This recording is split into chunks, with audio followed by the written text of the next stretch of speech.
President of Liberia. Our board noted that His Excellency's victory as the African Political Leader of the Year 2023 is a testament to his contributions to promoting peace, African culture and development, youth and sports development, and advancing Africa's agenda globally. It is also a recognition of his critical role in the infrastructural and socio-economic development of his country as well as his people-friendly policies. He has continued to advocate for peace and free and fair elections in the ECOWAS sub-region, and this was demonstrated by a show of statesmanship and iconic posturing by accepting electoral loss and congratulating the winner. While he arguably had options as a sitting president, he chose the path of honor, peace, and the defense of democracy. His emergence reaffirms our position that he has remained one of the continent's leading light, as he had continued to demonstrate great faith in the African project, promoting African dignity and helping to change the negative narratives about the continent.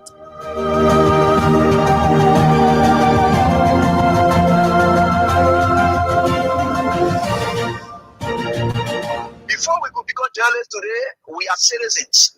If there is no way that our country is safe, we cannot practice in our respective professions. When we are at war, pastors will not be respected to go to church to preach. When we are at war, medical doctors will not be able to go to hospitals except on a coercion or sanitary condition. When we are at war, lawyers will not be able to go to court to practice. That's why when you see these things happening, whether you are a lawyer, whether you are working a profession, you got to step down and protect your country so that that country will provide an avenue for you to be the kind of person that you want to be. And that's where we are now. What happened on yesterday was wrong. It's still wrong. And no matter what it is wrong. We are seeing things happening in this country, and people are now seeing it as being right because the Asa is there. And these are things that we got to be stand up. To be a patriot, you have to stand first on the side of the law, because the politicians will go away. The regime will pass away, but your country will stay. The law will stay. Your patriotism vow will continue to stay on. And these are things that we got to stand up for. It doesn't matter how people feel, what kind of side you want to be on. We just got to speak to the truth, and that is very much important. I see in the next few months a nicer country, a very noisy country, rowdy country, a heavily divided country, a very tough economy, a sense of elitism by those who are coming at the hem of authority. The coming in of the Unity Party is going to multiply the economic woes, the economic conundrum, the economic quagmire, the suffering of the Liberian people is going to multiply. We are not prophets of doom, but the reality will come. Mr. President, recently we witnessed the demolition of the CDC headquarters in Comot Town, which was carried out through a court order. How does the administration ensure that such enforcement action are done fairly and without political interference? The law is the law. It's not the government. It's the government implementation of the law. The police were ordered to do it, and they did it. If that demolition is removal of the people from premises that don't belong to them according to the law. Why will George Weah, who is tempted by Joseph Boakai, who was drowning in his Egypt land, who was dead, very red up, dirty, stink, you could find him passing around, practically dead and useless. Why will such a man conduct make you wear vex that you will struck the work and then lose God's own mission to take you to the promised land? That was the test of time today for George Weah. If George Weah had reacted, you are falling in the place of Moses. The Liberian National Police commends the Congress for Democratic Change for the discipline, calm, and statesmanship demonstrated during the recent eviction process. Their respect for the rule of law, despite the deep sentimental value and history attached to the property, reflects a maturity that strengthens Liberian movement. It's not only a testament to CDC's leadership, but also a reminder to all political institutions and citizens that our democracy grows stronger when lawful decisions are honored peacefully. Today, you have a rebel police director who thinks that he has arrived. And the worst thing about all these people, they all benefited from the magnanimity of George Weah. Bring change from people on the bench of the Supreme Court. They got letters from George Weah. If some of them choose to pay him back with evil, it's up to them. The very Gregory Comer today, he worked in the previous administration when Weah came. He also got another letter again. If he chooses to do what he's doing, it's up to him. But one thing I can tell you for sure is this is how we have always been molded. That's how God has already molded Weah and catapult him into success. He will suffer rejection, denigration, humiliation. That has been his life. How can you make somebody who has been down the line their shame? The person has gone through shame. They have gone through disgrace. They have done everything they cared. Whatever people thought and were laughing at them, they surmount everything and catapult themselves into becoming someone who is towering that the whole world can look at today. What more can you do? You think you're bringing that person down? You're just hurting yourself. In fact, what you are doing, you are destroying yourself. You know what it takes for you to proud in yourself of being bad? When people are looking for good image, you are happy in becoming a bad person. George Weah would never ever buy in to your tricks. George Weah would never ever buy in to your tricks. George Weah would never ever buy in to your tricks. George Weah would never ever buy in to your tricks. George Weah would never ever buy in to your tricks. George Weah would never ever buy in to your tricks. He would never ever. This government assigned security to the former president's house. This government is capable of bribing any of its security to plan any evil in the former president's house. This government has done so many things that have questioned the credibility of the president. They have manipulated the law. They have manipulated security. The president has interfered with investigations of other issues that we know of. There's nothing this president cannot do to make sure that George Weah is out of the way so the United Party can continue to maintain the presidency. No of. There's nothing this president cannot do to make sure that George Weah is out of the way so the United Party can continue to maintain the presidency. No of. There's nothing this president cannot do to make sure that George Weah is out of the way so the United Party can continue to maintain the presidency. Cannot do to make sure that George Weah is out of the way so the United Party can continue to maintain the presidency. No of.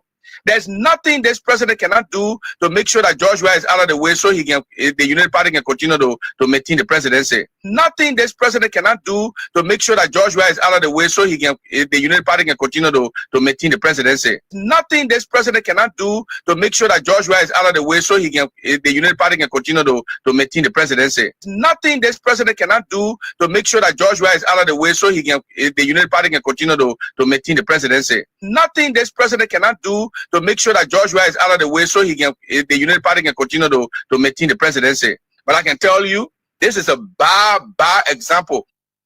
CDC, get ready for George Weah to come back.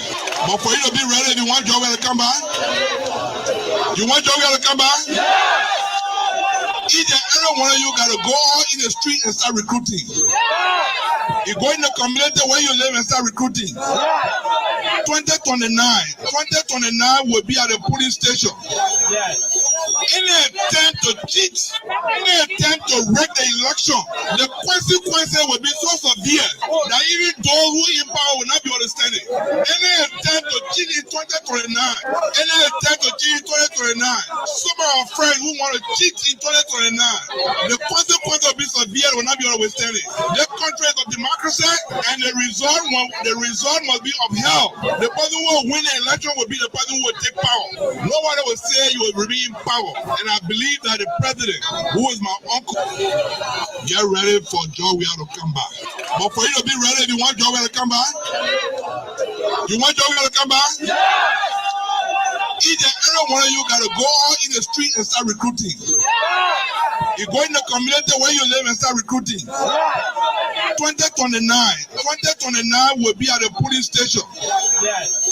Any attempt to cheat, any attempt to wreck the election, the consequences will be so severe that even those who in power will not be understanding. Any attempt to cheat in 2029,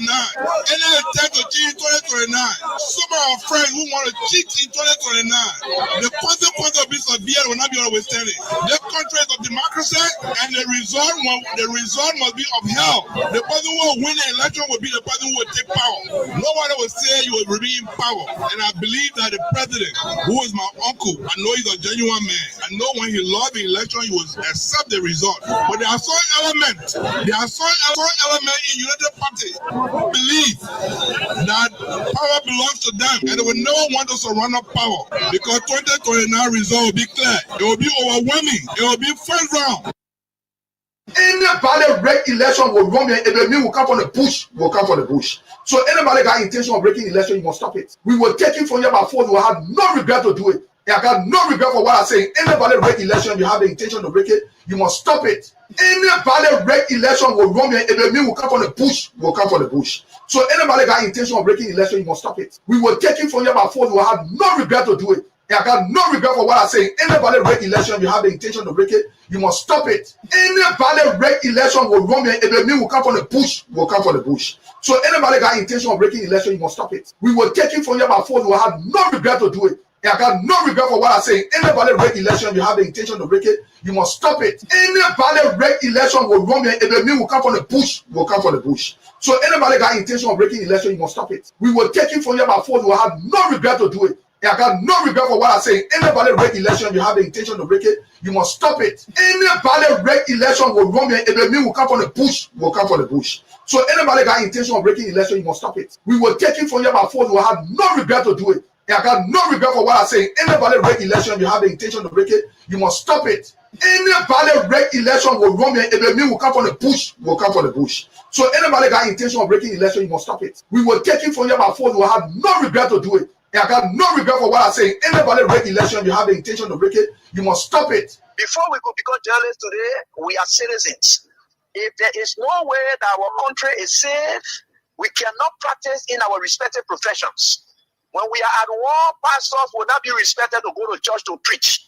When we are at war, medical doctors will not be able to go to hospitals except on a coercion or sanitary condition. When we are at war, lawyers will not be able to go to court to practice. That's why when you see these things happening, whether you are a lawyer, whether you are working a profession, you got to step down and protect your country so that that country will provide an avenue for you to be the kind of person that you want to be. And that's where we are now. What happened on yesterday was wrong. It's still wrong. And no matter what it is wrong. We are seeing things happening in this country, and people are now seeing it as being right because the Asa is there. And these are things that we got to be stand up. To be a patriot, you have to stand first on the side of the law, because the politicians will go away. The regime will pass away, but your country will stay. The law will stay. Your patriotism vow will continue to stay on. And these are things that we got to stand up for. It doesn't matter how people feel, what kind of side you want to be on. We just got to speak to the truth, and that is very much important.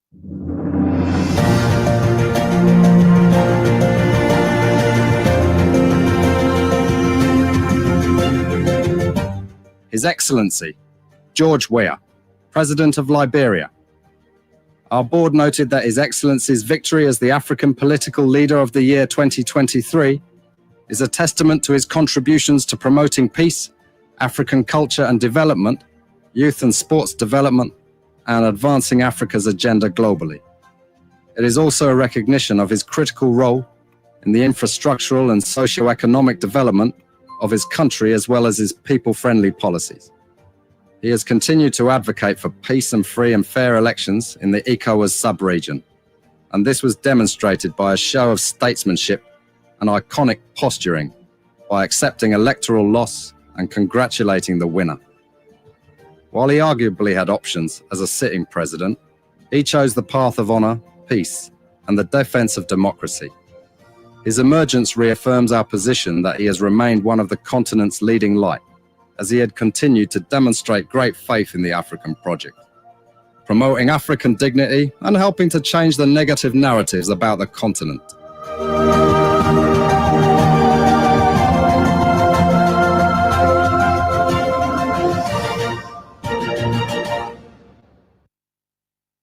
And we can paraphrase that: lines crushed to earth, no doubt will rise again.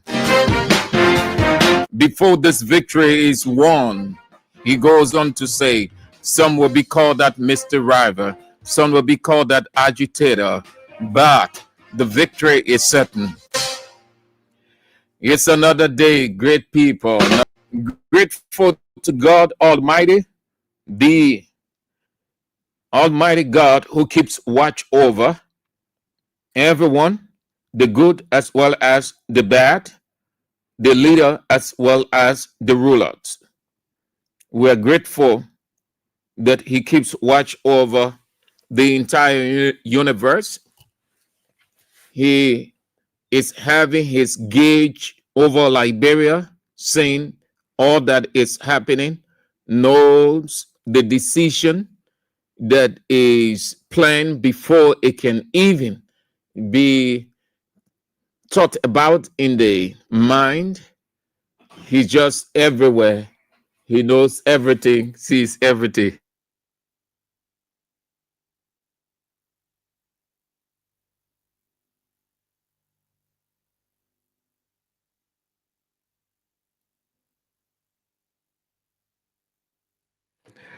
Interestingly, too many interesting thing happens behind the scene. So we are grateful to God Almighty. It is another day again. Here we go. Yes, good day. So today is Thursday. The King Support Basket is on. It's open. It's wide. It's deep. We need you. We are raising some money. Let's say the raw Liberian way. Money. There's nothing wrong with asking. There's nothing absolutely wrong with asking. The only person who doesn't ask is God. The only person who doesn't ask is God. And he instructed that every person on earth ask. What he forbids, stealing, robbing, but he said ask. And those who have it will give it to you. So when the Shunammite woman had a situation, what did he tell the Shunammite woman? He said, go and ask. And as she asked, she got what he needed, what she needed. It's not wrong. It's not bad. People who can't ask, they're the people who end up experiencing hardship, poverty. The people who think that they shouldn't ask, at the close of the day, they fall off, they die. The people who ask, they save their life. Their institution moves forward. So today is Thursday, it's the fundraiser. We've been talking about it and requesting your input from Monday. Today is Thursday. Yes, we raising some money. Let's raise some cash. The atmosphere doesn't favor us. We need you. It is complimentary as we are sacrificing from within, putting our $1 or $2 together to putting the technical issues together for every other thing that we are doing. We also need you along the way. Yes, please, we need you. Let's raise some money. Be that good Samaritan that stopped and helped. Be that widow that gave her mite. Be that group of people that God looked at and said, never stop doing good. For in the fullness of time, you shall reap. We can cajole you, but we are honest with telling you that we need you to assist us. We're not going to tell you if you give us $10, $5, $15, $20, this is the breakthrough you have. This is how God is going to bless you. We're not telling you to sow dangerous seed, because God himself does not like dangerous seed. And so we don't like dangerous seed, but we appreciate goodwill, because that's what God said. Goodwill. Give goodwill. Never stop giving alms. So please, let's raise some money. We appeal to your conscience. We're in a terrible time. We're in a debilitating atmosphere. It's not easy. Let's see what we can do. I'm and not in the capacity to tell you what it is internally. The people responsible, the boss himself has that responsibility, but it is my role to tell you why you should contribute, you should drop in the basket. Let's raise some money today. Today is the official day. Every other day is unofficial. Today is the official day. Let's raise some money. Let's get some money into the basket. We need you. This is your state, your initiative. You are the only person who can sustain it along with us. We are working together as partners, as families. The numbers are on the screen. You're seeing it. If you are not following on the screen, then here is it. The local mobile money number 0777 017 885. 0777 017 885. The send wave or abroad people number 0555 0885 0885. Whatever you have, just place it in there, drop it in the box. We appeal to you, and let's say thank you in advance. As the show is on, while we are talking, drop whatever, give me a notification so that I will know that you have dropped, and then send it into the data, because everything is before me. Now I have to record it and submit it, and then the bots will look at it. So once you drop, please give me a notification. If you don't, I wouldn't. But if you choose not to identify yourself, that is no problem. No problem. No problem, absolutely. Yes. So maybe you just will want to be biblical. Like Jesus will say, what your right hand gave, let not your left hand get to know about it. If that is it, no problem. If you can give me a notification of your drop, your contribution, your radio might, whatever, fine. So let's raise some money this afternoon.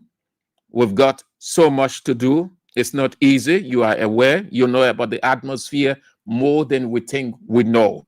The signs are clear. The signs are convincing. And it all means that we have to prepare ourselves. That is the reason for sign. God does not come to earth to talk to anybody physically. He talks to people by sign. He doesn't work without sign. Sign means get ready. Prepare yourself. This is what is going to happen. He wouldn't tell you, but he tells you it's going to happen. So you have to prepare yourself for the how. You can see it all around us. With just a couple of months from 2026, we've been telling you based on the signs of the time that 2026 is going to be a terrible time. It's not going to be easy. And even the people who control the atmosphere politically, they've made it clear that 2026, they're going after this, they're going to do this, they're going to do that. So you have to get ready. You don't need God in that space to come and tell you that prepare yourself for 2026 is going to be more terrible, more battle-driven. No, you don't need God. The signs are clear. When you hear people say, oh, but why God allowed this one to happen? Why he didn't intervene? No, don't ever use that statement. It's because he gives the sign before. If you can read signs, let me say to you, if you can read signs, you are dead. Everybody who refused to read the signs, they got entrapped, they got killed, they lose whatever. At the end of the day, they say, if I had known. So we're moving by the signs. Yeah, we're seeing the signs. That's why we're telling you. We can't tell you everything we're doing internally. We cannot explain all the plans to you. No, you to know, But where we are now, we can't explain all, but with the passage of time, you'll get to know what we need you alongside us to do. Help us, whatever way you can financially. We too have the financial responsibility we're putting in it. We have the technical responsibility we're putting in it. The financial burden is not only on you. We're not putting it on you entirely. No, we're only asking you to help. So we have ours there. We only need you to compliment us or help us, please. So let's raise some dollars this afternoon. 055-885-885. That's the send wave. The local morning, mobile money, meaning the people in Liberia. Orange, 077-017-885. You who have come on or was coming on time is of the essence. We can run through all of the protocol. It's too long, very long. If we attempt to do the entire protocol, then it will take us up to 7 o'clock. But we appreciate all of you for coming on. Thank you that you have chosen Kings 88.5. You have done so well and continue to do so well to complement our effort. We are inspired by your presence. Alexander Dolly, Tennessee, USA. Elizabeth Tojla. Liz, you want to know, eh? Okay. Liz, you want to know? Okay. So what the pastor then can say, you must sow seed. Oh, Liz say she wants to know how to read. No, I say how to read sign. So drop in the basket. And the pastor then can say when you go there, they say so see. Yeah, so see. Yeah, so see, drop your seed in the basket. There I will show you that sign. Everything. Don't worry, I'll you fast 7 minutes. Money can cause people to do things. I don't even worry the knowledge here. Kids ever get the knowledge. So if you want to know the signs, just drop in a basket. Rosalind, that's Boston Give Love from Springfield, Pennsylvania. Musa A. Sharif, Congo Town. Gamonte McIntosh, Oro Gate Town. Nathan Blair, Barcelona, Spain. Real Madrid was beaten by way yesterday by City. They're lucky they carry only 2. They can't play their team. That plastic bear finish. Renin Bo, District 11, Bandersville Estate, the estate of the second richest man in the Republic of Liberia, Regime Speaker Richard Cohn.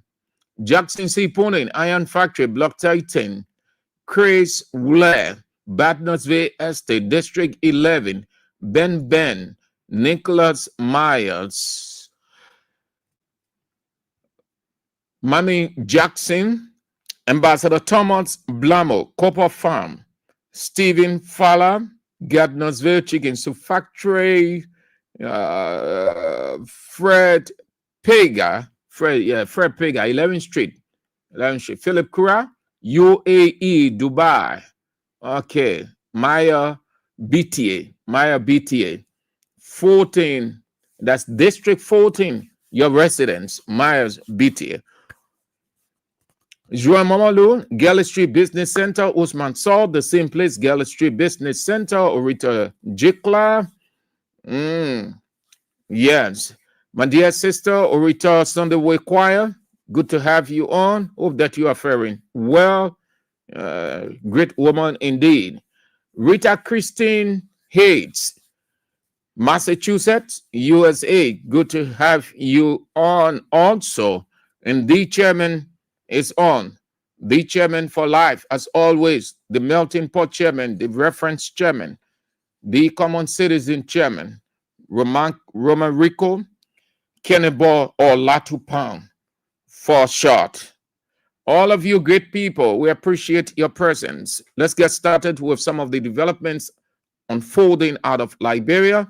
And then that's it. Ghana's Criminal Investigation Department has intensified its crackdown on illegal foreign exchange trading, arresting 41 suspects, including Nigerians, Togolese, Beninwans, and Ghanaians, in coordinated operations across Accra. The raids, conducted in partnership with the Bank of Ghana, recovered cash in multiple currencies totaling about 109,000 Ghanaian cedis. Authorities say the operation forms part of a nationwide effort to sanitize the forest market and enforce financial regulations. The government has warned that traders operating without Bank of Ghana licenses will be arrested as the crackdown extends beyond Accra. The army officer who led a failed coup in Benin, Lieutenant Colonel Pascal Tigre, has fled to neighboring Togo. Speaking anonymously, one official said authorities know Tigre's location in Lomé, reportedly near the residence of President Faure Gnassingbé, and plan to request his extradition. Togo has not yet commented.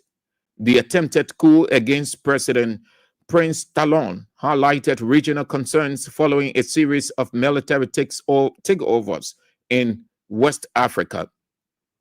The coup failed after Nigeria deployed fighter jets at Benin's request to drive the mutineers from a military base and state TV offices. Former South African President Jacob Zuma's daughter has been sworn in as member of South African Parliament. Brumindal Zuma, daughter of the former president, was sworn in just weeks after her half-sister stepped down. She will represent the opposition party led by her father. Duduzile Zuma Zambula resigned following allegations, which she denied, that she recruited South Africans to fight for Russia in Ukraine. Brumenda, who holds a degree in public administration, said she plans to focus on improving public services. Her appointment strengthens former South African President Jacob Zuma's influence in parliament. The United States is considering a new rule requiring all tourists to undergo social media screening before entry. According to a notice in the Federal Register, visitors will need to provide 5 years of social media history. The proposed change by Customs and Border Protection will apply to all travel, including those using ESTA. This program allows visitors from 40-plus countries to enter the United States for up to 90 days without a visa. ESTA costs $40 and is valid for 2 years. If approved, the rule will require visitors to submit their social media usernames, email addresses, and telephone numbers used in the past 5 years, along with the names, addresses, phone numbers, and birth dates of immediate family members as part of enhanced security check. And Kenya's foreign minister, Musalia Mudavadi, has sparked debate after saying a true leader doesn't need to carry a gun or display weapons. Mudavadi stressed that real leadership is rooted in strong institutions, democracy, vision, and accountability, not intimidation or force. His remarks came as several West African countries, Mali, Burkina Faso, Niger, Guinea, and Guinea-Bissau, remain under military rule. The recent foreign coup attempt in Benin, where soldiers briefly claimed to overthrow President Prince Talon, has further heightened the region's growing instability. Those are developments unfolding out of Liberia. Let's get to what we've got here. Again, please help us. We need you. We are complementing each other. Drop whatever you can in the box or in the basket. It's called King Support Basket. Support us. We need your support as we provide you our support by fetching the information at the risk of our lives, our character, our reputation, to serve you with the delivery. We need you as well as you need us. The numbers 0555 885 885, that is the send wave. The local mobile money, in Liberia, 0777 017 885. This is your station. We throw the script back to you. We flip the script back to you. People often say, this is our radio station. This is our radio station. Yes. So let the script go back to you. Sustain your radio station. Support it. Please, let's raise some money. When you drop, make me to know, please. I'm right here with all of the papers before me. Don't call. You don't need to call. Don't call 0777 017 885. It's not to call, please. Some of you, once you hear number, you're ready to call. You think that call in number. No, it is the mobile money number. You take that mobile money number to the nearby center, or if you have it on your phone, and send it to King Support Basket. It will go straight into the basket. It wouldn't come into anybody's account but King's FM mobile money. Call 0777 017 885. Please don't call. Just send money on it. Out of Liberia, 0555 885 885. The name that is attached to these two numbers, Abraham William. That's the name attached to these two numbers, Abraham William. 0555 885 885, 0777 017 885, Abraham William. Thank you. Let's get started. We've got one issue to look at today, and that's it. That will be doing it. Given the sensitivity of the atmosphere, with the signs of the time so clear, just like Elizabeth says she wants to know the signs. Clear, Liz, all over. Even you look around you, you see it clear politically, and there it all over, everywhere. Everywhere the signs are clear. Look all around you. Everywhere you see, all around you. So we are in it. It's not easy, but yes, we're moving. Just this issue, I said, because of the sensitivity of it and the signs of the time, meaning there is no better time to raise the alarm than now. We don't have to live with the mental illusion that nothing going to happen. So let's leave it. When God is telling you by the signs all over that you people, if you don't position yourselves well, if you people don't fortify yourselves, if you people don't build your walls, then you brace yourselves for whatever that will come against you people. And when you are crying, let not your cry come up to me, because I will not listen.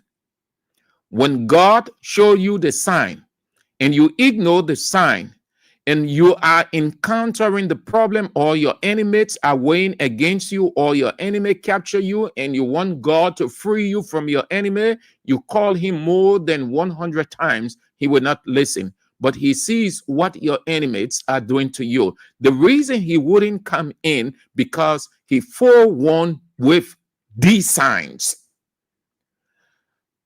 So we in it. It's a terrible atmosphere. The government has resolved, they have planned. You've seen one of the signs. Before then, there were several signs we talk about, and now they are reinforcing. We heard from some of the government people that 2026, there's going to be a serious clampdown. Why? They may have said it in a joking way, but we have not taken that as a joke, because the government is not composed of two persons, but rather many. And the inner cycle takes the decision.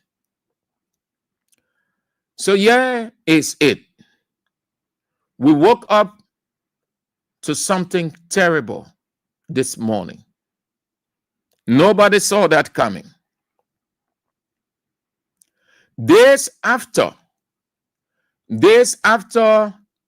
Reverend or Pastor Christopher Toe and Bishop Kotu Brown called on the government not to grant Stan December 7th right to protest, its headquarters on fire. Investigation will be needed, as calls have been pouring out for investigation. And as far as we've known, we've seen, as part of investigation, Bishop Kotu Brown and Reverend Christopher Toe should be called in to assist with the probe or the investigation. Former Speaker Fonanti Kofa just wrote on his Facebook page, Alambo. The government held him accountable for that. They asked him in as person of interest. This constitutes the same. The probe or the investigation will hold Bishop Kotu Brown and Reverend Christopher Toe, Secretary General of the Liberal Council of Churches, as persons of interest. Days after they said the government should not grant Stan December 7th protest, Stan headquarters is on fire. Stan Chairman Moba Molu blamed the burning of his headquarters on the government. But here is it. It won't discourage December 17th protest. What it does is it has given it added impetus, renewed vigor and zeal, and the momentum is high. You, the people, must turn out in mass. This is one of several signs we have started to see going into 2029. Stand that is not an opposition. Stand, solidarity and trust for a new day. Not an opposition, but a civil society institution is attacked. Imagine what will happen to opposition institutions and individual person. Stand, solidarity and trust for a new day is not an opposition institution, not a political party, but a civil society institution. It is attacked. Its headquarters burned simply because it said the people have to speak to their government, which the Constitution provides, and it's a major democratic tenant, the building is on fire. Then imagine opposition political parties and individual opposition members. This is not an ordinary sign. It tells you what is going to happen in the future. That the country will witness more and many of this. That there will be disappearances, mysterious disappearances, there will be execution, there will be summary arrest, and a lot more. Do you need God to come down and tell you? No, you don't. You don't need God. If civil society, not an opposition, civil society, like any institution, an individual having the right to protest, to assemble, is attacked, then imagine opposition institution, political party, individual. Imagine what's going to happen. Opposition radio stations would not be allowed to broadcast freely. Opposition radio stations will be jammed, will be stifled. Opposition journalists within the opposition, black or on opposition radio stations, you're going to hear accusations, you're going to hear arrests, you're going to hear prosecution. The government will do any and everything. These are intimidatory signs.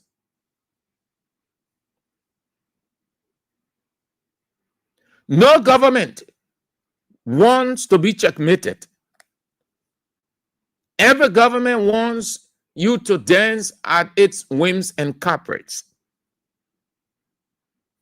It was premature by Bishop Cottle Brown and Reverend Christopher Toole, Secretary General, Liberal Council of Churches.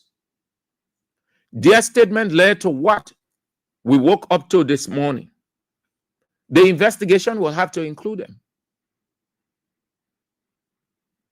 They are not, except the investigation will tell us that government has interest in it. But if the government does not have interest in it and it is going impartial, these two religious leaders will have to be called in as persons of interest. Just days after they said that, imagine if it was somebody in the opposition or people in the opposition just say something around that and something happened. You've seen, as we saw in the past, police moving, 3-4 people moving. You hear the police director giving a news conference to the media. You hear the police director giving a news conference, announcing people who are of interest.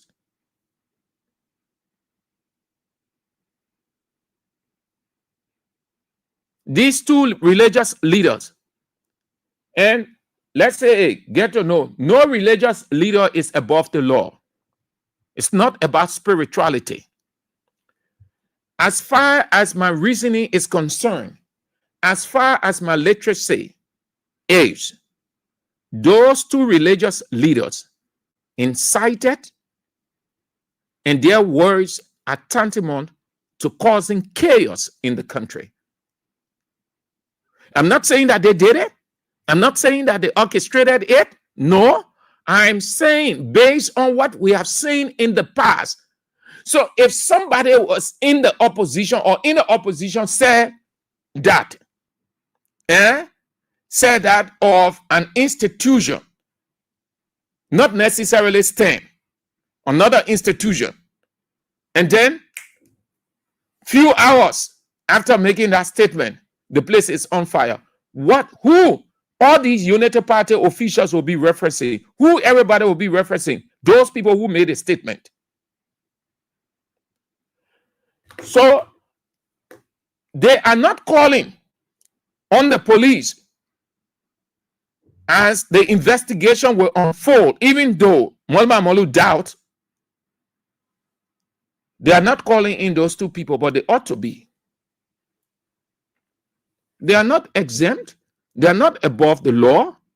It doesn't say you, if you are a pastor, you just make statement giving the atmosphere that we're in. Every pastor should understand the signs of the time, understand the intricacy, understand the fragility of the atmosphere. Pastors are people who know when and how to insert themselves into situation. That's why they say the church is the mirror. They see from afar and they try with their wisdom to pacify the situation with pieces of advice. They do not put on an authoritative posture. The two religious leaders put on authoritative posture. They were more political than religious, telling the government no, as if the government works at the whims and caprice of Bishop Kotu Brown and Reverend Christopher Toh or the Liberal Council of Churches. These two people, please listen to me. God did not allow, there are certain people that God allowed to leave from here. There are certain people God allowed to stay. Throughout the 1990 war, coming up small, God did not allow us to leave from here. I want to believe God did it for a reason. Everybody that was around me, meaning family or friends, so that we together for 5 years, 6 years, 10 years, everybody left. Everybody. I was between a decision to leave, follow my colleagues, and then there is this feeling, stay. But I do not know why. I was just reluctant to leave. So we stayed while everybody left, even World War I, World War II, World War III. We saw all. We saw how religious leaders in the 1990 war, how they performed. We saw dubious dealings. We saw scheming, all in the name of Wegan, religious. They are on record. The Liberal Council of Churches, Bishop Kotu Brown, they are on record for calling on the CDC government at the time not to stifle protest. They kept on saying that it was the people's constitutional right and democratic tenet. I can recall vividly a couple of times Bishop Kotu Brown will call a news conference, the same that he does in Bwaka government. Every now and then he calls a news conference, or every weekend, to say that former President George Weah should respect the rights of the people, that the president should allow the people to protest. They were not saying that in December, so people shouldn't protest. So it was not about month. It was about the fundamental rights of the people. That's what they were pushing. They are on record. They are on record. There's nothing that happened in this country that people don't have. Yeah, Martin Colley there, he thought that all that he was doing from down the line, people did not have record. When he said this, then they bring the record. He gone quiet. The other man. When we say they are on record, it means we know, we saw their conduct here, the Liberal Council of Churches. We saw how presidents use the Liberal Council of Churches because they portray themselves as a political group. We saw how they played dubious game, pretending like they were religious, that they were the pacifiers, that they were the intercessors, they were the intermediaries, but they were operating on the other side. They are on record for that. They argue that it is the festive season, so the people shouldn't protest. But it is not about the festive season for Bishop Kotu Brown and Reverend Christopher Toh, in my opinion. No. I think they had ulterior motive. They have ulterior motive, using the pulpit or using the Liberal Council of Churches and religious leader. All of us are Christians, and all of us have our respective offices. I'm not speaking as a Muslim or a Confucian or Baha'i. I'm speaking as a Christian with a role in Christianity. Just as they know the Bible, my knowledge may not be as there. They may be more edgy than I am, but I do know that religious leaders in a political environment don't just make definitive statement or go authoritative. The reason for that, it could have a spillover effect, or it could have some kind of situation like what we have seen.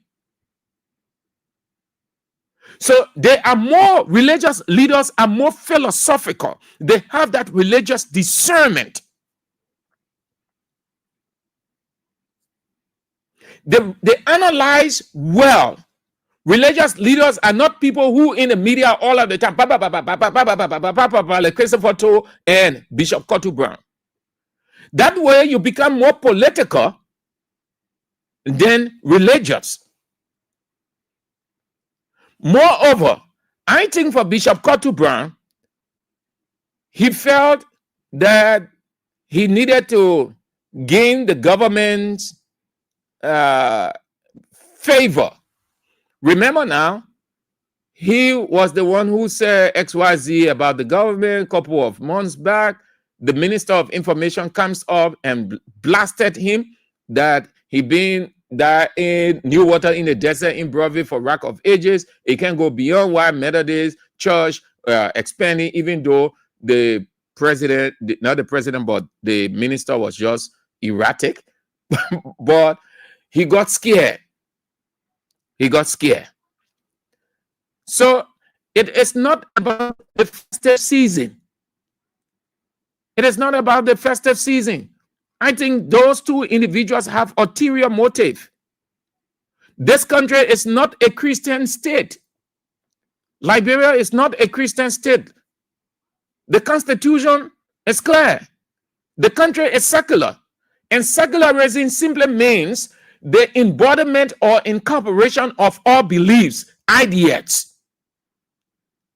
So how you choose to go on with your life, once you are not infringing on the next man's right, fine. How you choose to go, once it doesn't infringe on the other person's right, fine. It's not about a specific month. It can be about a specific month. If their argument will be on festive season, then, in my opinion, there is ulterior motive. There is no special time.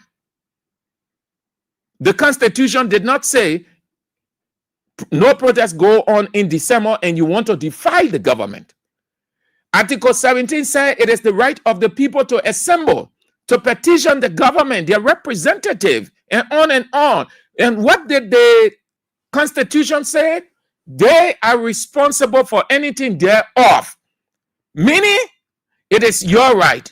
Government, ensure that it happens.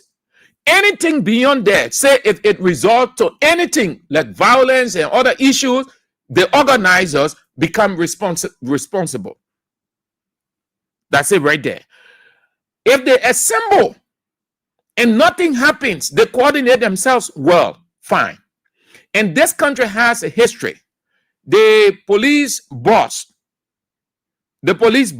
he confirmed previous protests successful.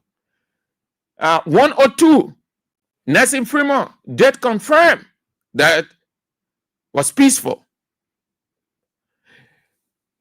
This country, since Bouaka came to power, I think we have only one near deathly, meaning it was not a deadly protest, but there was sign when Kalasco and the rest of the people were arrested, people were beaten.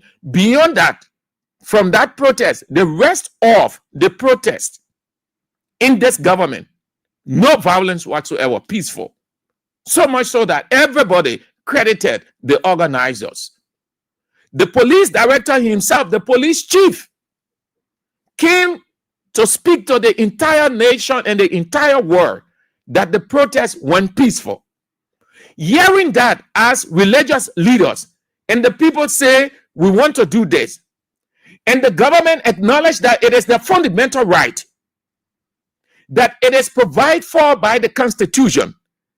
The government said, organizers of the Summer 7 protest, you come, let's sit down and work out a plan.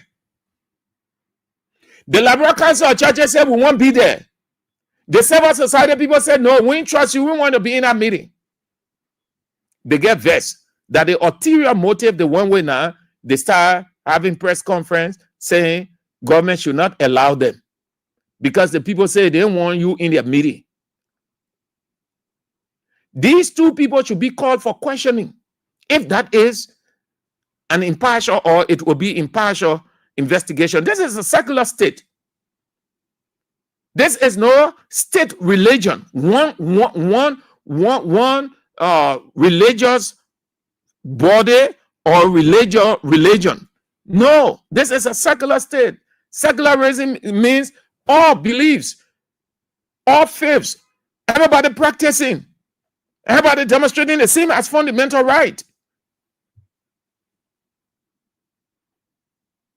Article 17 provides for that. So the two guys, they're wrong. They incited. They should be questioned. They should be called in. It's not because you're a bishop or you're a reverend. Come on.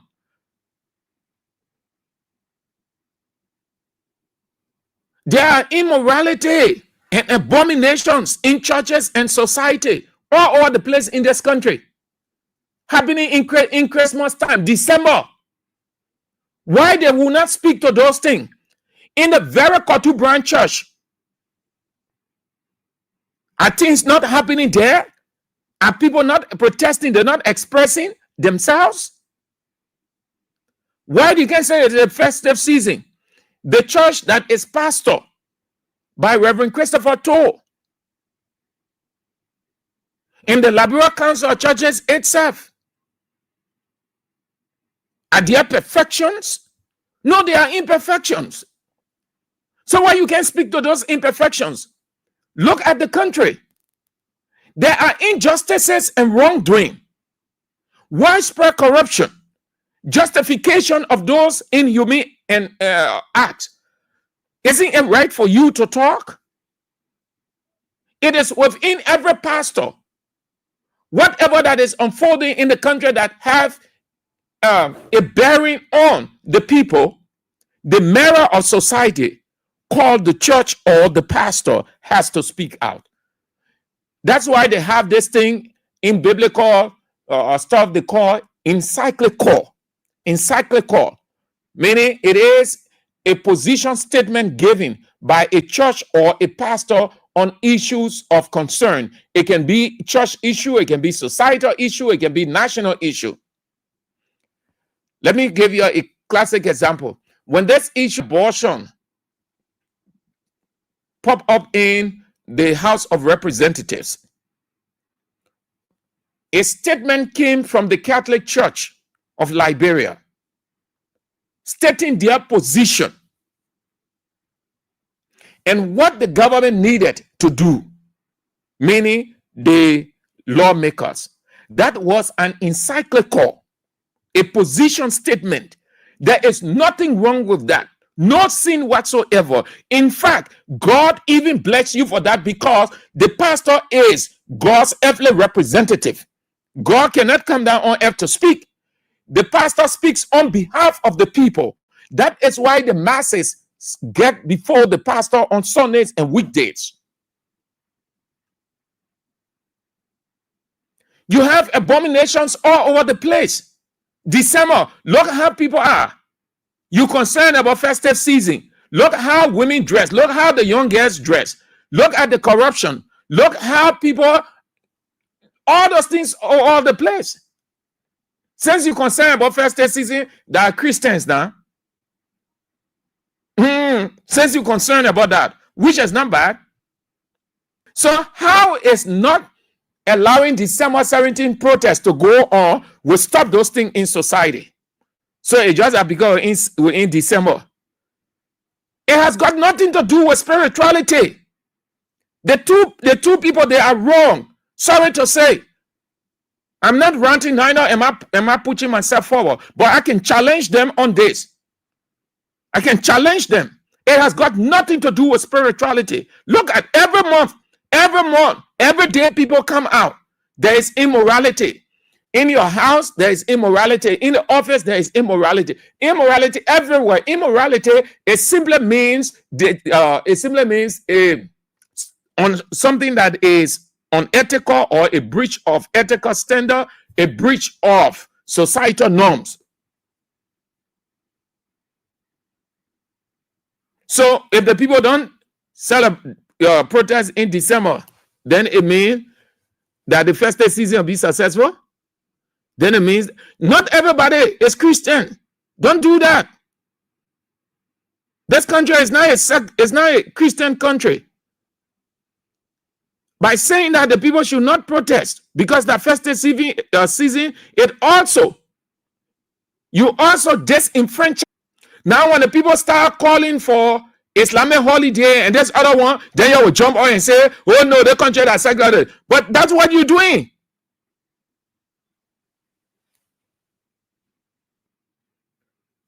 Why extra about Christmas? In fact, Jesus was not even born on Christmas Day, said nothing. The Bible didn't even speak of that.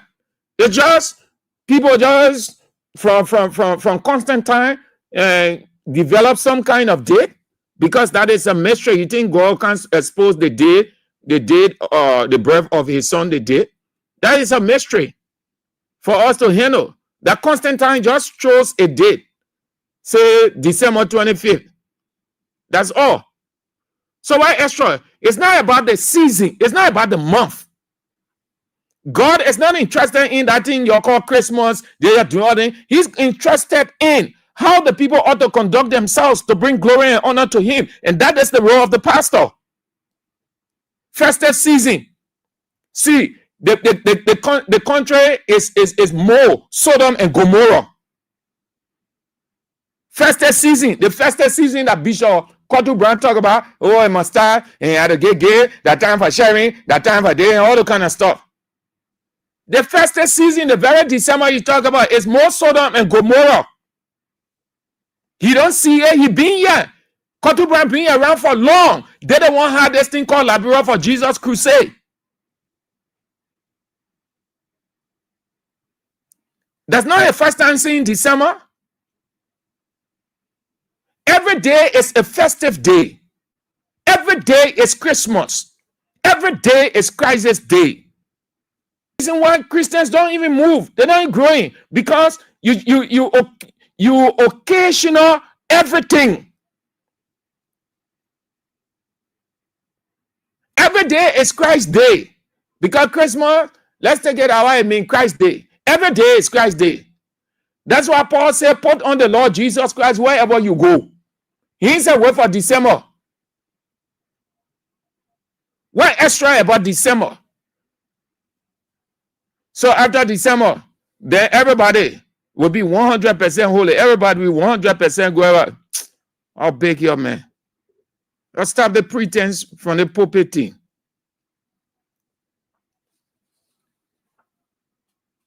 So, here's the resolution. You have Molba Molu this morning on Let's Talk About It. That the protest will go on. And as far as I know from situations like this, it has given a boost to December 17th. Not only will it happen as planned, but the atmosphere will shift for a few days. We're talking about next week. Today is the 11th. So that will be next week, Wednesday. It's the birthday of our director of news, Shemon Dio. Our director of news celebrates his birthday on the 15th. Shemodio. So we say happy birthday to the director of news. CDC headquarters was destroyed, but seditions remain stronger today than yesterday. Just as God said in Matthew 10:28, you can kill the body, but you can kill the soul. So we say, you burnt the body, which means the building, but you have not killed the soul, which is stand, the people.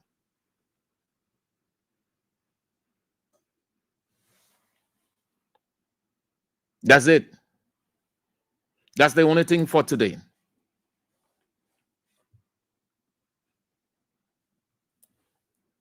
That's all. Every destruction from an opposition point is just strengthens. They broke CDC headquarters. They destroy it. The government celebrated government officials, individual government officials. I'm not saying that the government did this one. I'm just telling you how destruction gives added impetus, resolve. When Nehemiah had that situation, when the walls came down, Nehemiah was strengthened. And then the zeal ran through the rest of the people and say, we will stand with Nehemiah. The people will stand. December 17, you get ready. Start preparing. It's next week. No one should discourage you. This is an intimidatory tactic. It's intended to scare you away, to make you afraid. But nobody can do anything to you. They can kill you. They can stop you from protesting. Yesterday, everybody protested. As brutal as Charles Taylor was, people came out. They protested. Charles Taylor allowed it. Before challenging leadership, headed by the late Judy Bryant, then came Charles Taylor, then Ellen Johnson Sirleaf. The atmosphere was tense, but Ellen Johnson Sirleaf had to allow it. Because within her literal self, it is a major constitutional and democratic tenet. A leader who ignores the Constitution and tramples on the rights of the people is a dictator, a tyrant. Then came George Weah. There were protests all over the place. In the very December, Unity Party in opposition protested against the CDC government. Kotu Brown, Reverend Christopher Toh, and the rest of the people, they were here. They did not say a Christmas season.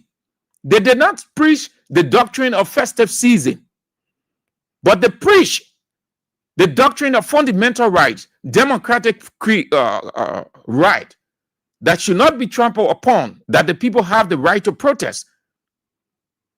That's what they were saying, yeah. But today, because it's Bouaka regime, so a festive season.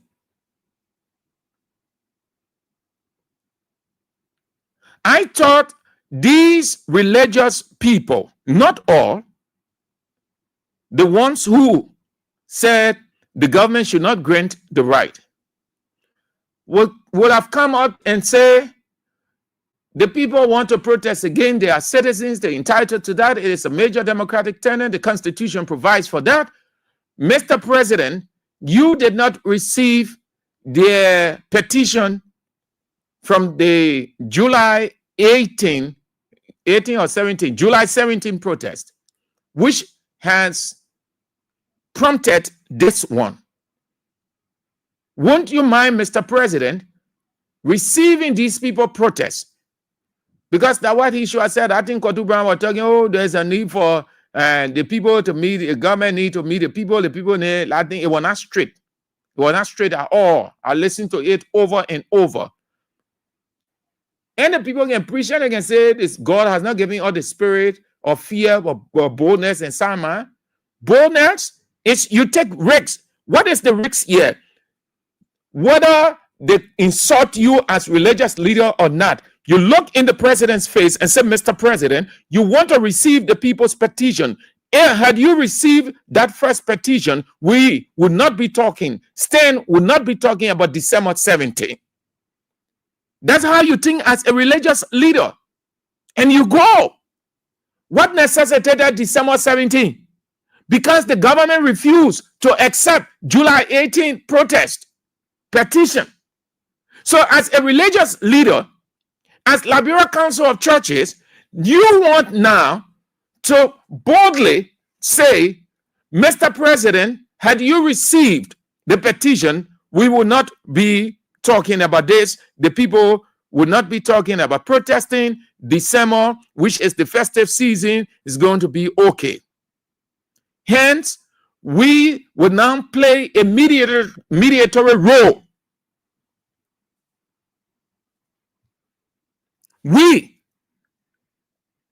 getting the rest of our religious leaders, the bishops, the apostles, and other people to play a mediatory role. That's how you think as religious leader. That's how you think. You don't put yourself in a political atmosphere and say government should not. You look at all of this, you look at all of the various factors and say, oh, look, let me call upon my fellow religious leaders in this country. Let's serve as intermediaries. Let's meet Mr. President. You see the people doing it in other countries. But you know why it can happen here? Because the very religious leaders, they are divided on all fronts. Everywhere they are not together, no peace. In other countries, the people intervene. Church, fathers of the land, they insert themselves into the situation. Why they do that? Because they are stakeholders of the country's peace, stability, and security too. Right here, Ghana Ho. What's the Archbishop of Ghana? Just forgetting his name. Ghana holds him in high esteem. A voice in Ghana. A voice. Ghana holds him in high esteem. Nigeria, the Winners Chapel guy that is hosting Shiloh. And we can name several. Archbishop Duncan Williams, right in Ghana, just voice in Ghana, the Archbishop. Whatever the government consults him.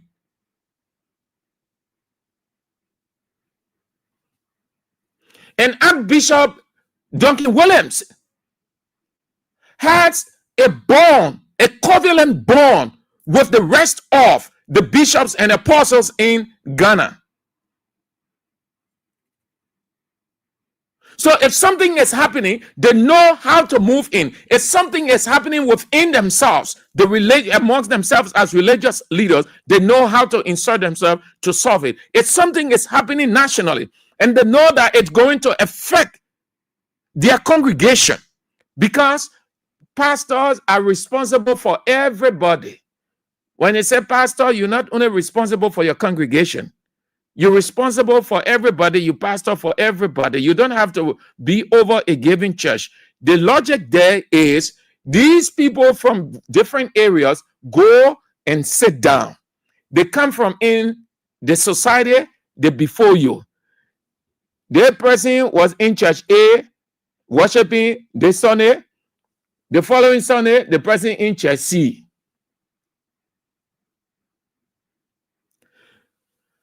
This is how you think.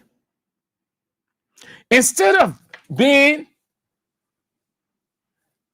the intercessor or the mediator or inserting themselves in the situation. These people who want to protest is this, is that.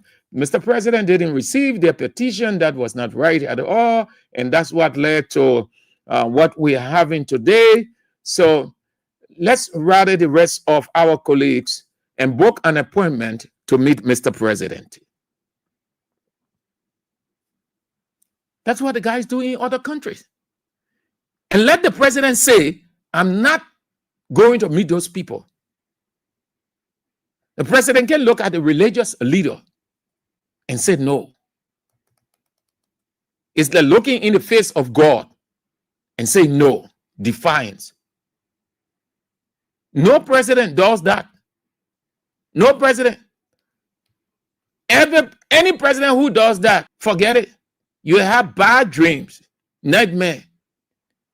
You see God in your, everywhere you turn, when you eat on the dining table eating, you see God's face. You go in your bathroom, you see God. You just have miserable dreams. That's why when a religious leader makes a request to see the president, the president makes sure that happens. So it's not a war in this country. The presidents we have had in this country, they have been receptive to religious leaders, meaning we don't have a history of presidents shunning religious leaders.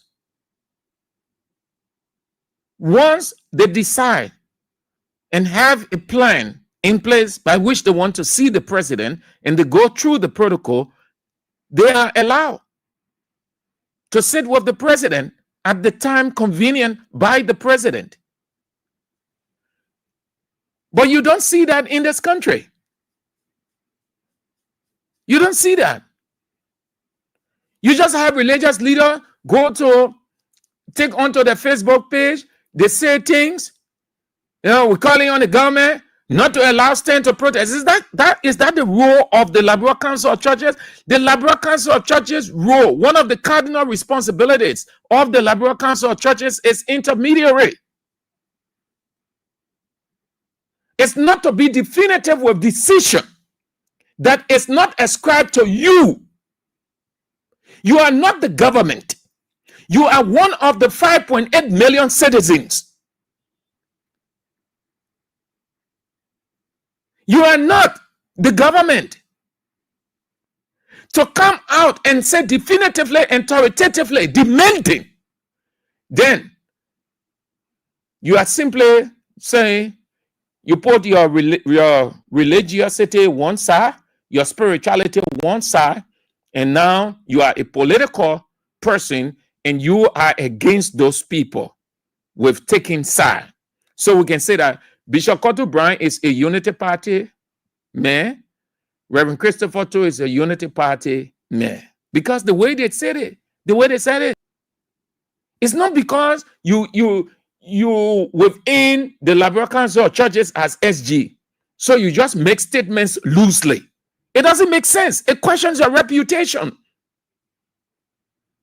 You will not be seen as a religious leader. Everybody who make up the Liberal Council of Churches are religious people, and others who are gravitating towards that their training. That is why they say Liberia Council of Churches, all churches, members from various churches, the part of that body. So it becomes a council, an ecumenical body. So they are not political.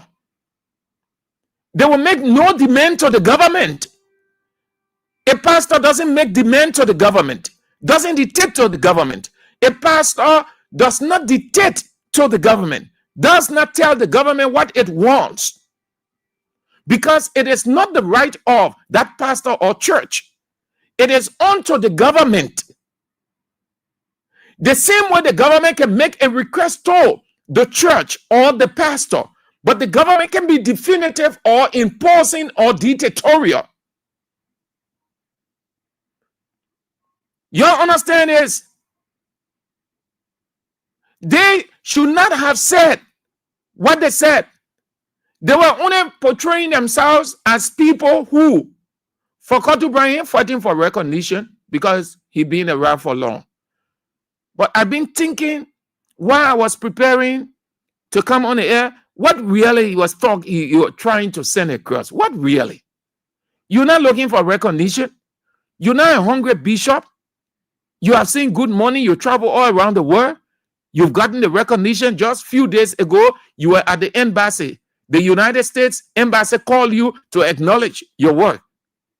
Then why you were stooped so low? Why you were deviate from being theological to political secularism? Because that's what it is. You know, the people should not celebrate and government should not grant the people because that's a festive season. No. It has got nothing to do with festive season. Every day people protesting.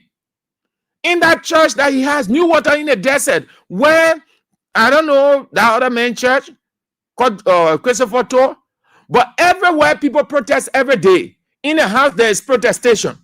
So are they telling us that the woman should not express herself when she sees certain things not going right? She should not express herself because that December, it will cause problem in the house?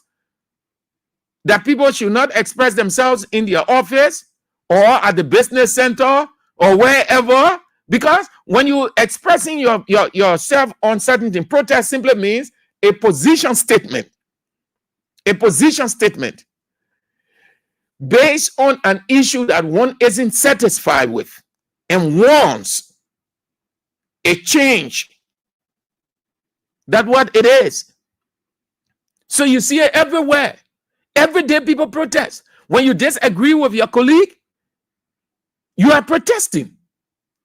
Meaning you are not satisfied with certain thing and you want the person to agree on X, Y, Z, and you're preferring a solution or a suggestion that you expect that the person will reply. That is a protest. In a home, the man disagrees with the woman disagrees with the man. That is a protest.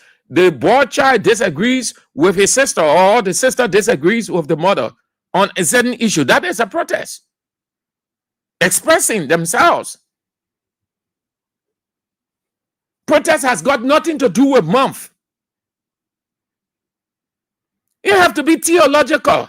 What has it got to do with month? That it is the festive season. This is a secular country. This is no one religion state. This is not a Christian state. Festive season for all. God created everybody. So whichever way you want to do it. So why you can say the government issue a law, if anybody who does not celebrate the festive season will be arrested? Why you can say you didn't say that too? Say it's a festive season. Or anybody who will not give alms, because that one of the things he said that the festive season is about giving, it's about unity. What kind of unity in this country? You have a president who doesn't speak to his predecessor. You don't see that? Kotu Bryan, Reverend Tor, you ain't know that God forbids that. You ain't know that it brings curse on the nation. You ain't know that God does not like the heart that devises evil. That is evil when you intentionally, willfully refused. Why did you think God say, before you bring your gift, go and reconcile with your brother? Clear your heart of every bitterness. Because no one serves God with bitterness. No one succeeds with God when your heart is filled with bitterness, with hatred, with grudge and malice. Religious leader, look at what is happening, since Bouaka came to power. There is exclusion. There is division. You see all of those as religious leaders, and these are things that you ought to address, to speak to. Couple of days ago, you're listening to Mr. President when the journalist Thanks to that lady. Oh, she sounded like a BBC journalist. I hope I have the opportunity to see her in person. Listening to her, I thought I was listening to a BBC journalist. Sound. Superb question. Straight to the point. Didn't mesmerize the question. Didn't flirt with the question. Went straight to the point. I like how she lay out the structure so unique. What was Mr. President respond? We are dealing with two sides. Me, Sam Andrews, religious leader, listen to that thing.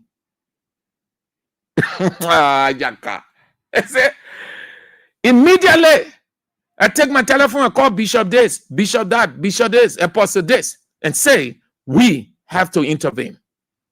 We can't get the country running this way. Simple things that religious leaders in this country ought to look at and move in. But nobody wants to do it. The few that are talking, they become more political than theological. Demanding, instructing the government that they should not allow. And here's the last part of this contextualization of their statement. Not allowing, telling the government should not allow the people to protest. Do you know that they put themselves in harm's way?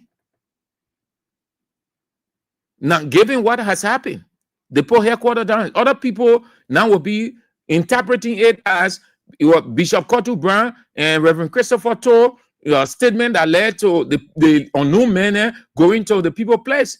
And they may be seen as prime target. You see why God said, be slow to speak, quick to hear, and slow to anger. Discern, analyze well. Look at the implications. Look at this. Oh, God. So the whole Bible here, they're not long, and not how long you stay in it. It's how well you read it and you come out of it and you see the signs and go back and come out. They thought that they were sounding right as religious leaders, but they weren't theological. They were more political. Now you see what happened? They put themselves in harm's way.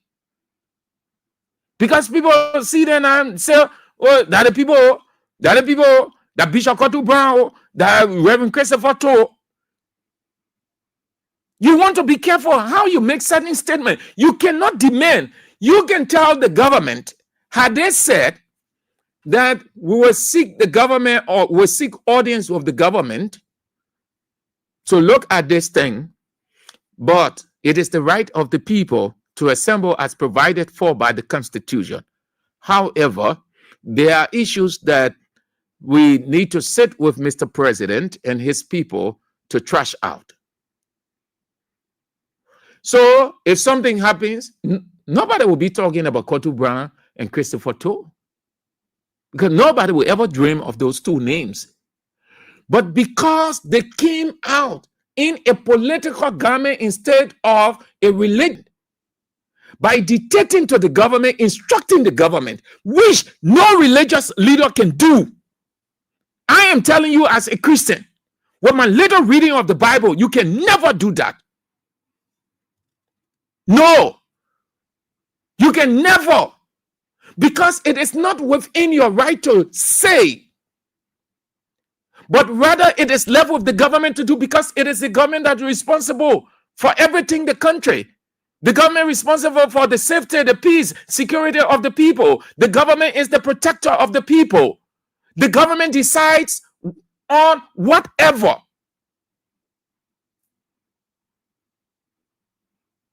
It is not religious leader responsibility to dictate to the government, instruct the government. It is the government responsibility. So telling the people that the government should not allow, you know what you did to yourselves? You better sit down and think good with this thing. You know how long you stay in or on the pulpit. You know how long you brag. No, but a common sense. You read the Bible, you look at characters. Paul used not dictating to the political leaders of his day. He was not infringing on people's right. He was respecting Pontius Pilate, look at that democratic protest. The people protested. So we can put that in December, even though we don't know that for a fact, but let's assume for the discussion's sake, that was in December. They allow it in December when the multitude gathered and there was no confusion, there was no violence. They made their request unto Pontius Pilate. Pontius Pilate received their request and said, if that's what you people want, no problem. It is your right as citizens provided by the Roman Constitution. However, as an individual, I am entitled to my position of dissenting opinion, and I dissent on this, that I wash my hand, I consider this pap. The Pope said, no problem. Pontius Pilate said, they agree. Finish. Yeah, man. Yeah, but what kind of country is so? Yeah, us, man, as religious leaders, chief. That is why you have multiplicity of religious bodies, yet there is no ecumenism. Everybody divided. What you see is sectarianism. This other person get a set, the other person get a set, the other one on the other side. Which is not bad. But then you want to have an umbrella. I'm talking about that thing you get what they call liberal council or churches. Anyway, that's it. So let's go now. Before we can open the line, man. Yeah. Toto Sarah getting hungry now, not easy. Yeah.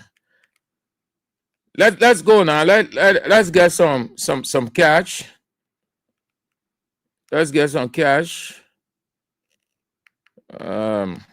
You don't call this line yet. This line 07777017885. They're not calling loud. They're not calling line. The mobile money. You're sending money. You're sending some money here. Yeah, let's raise some funds. Yeah. Let's see. Let's raise some funds. I'm opening loud. I'm only talking about you now. Why you're let calling Benny? You can't last all day. Okay.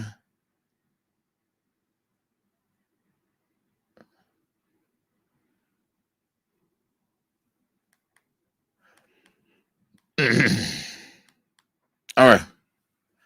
Let's see.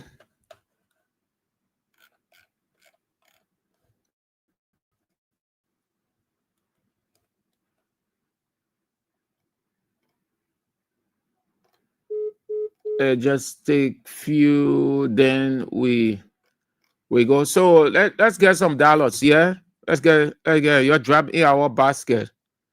0555885 0555885. That's the send wave number. The mobile money, Liberia mobile money number. Liberia mobile money number. 077 37 017 885. 077 017 885. Your drop in a basket. Civilized thing you coming do here. Your drop in a basket. Now you'll be talking whole day. You can say, oh, that our radio station, you can even be dictating to us that we will not allow that person.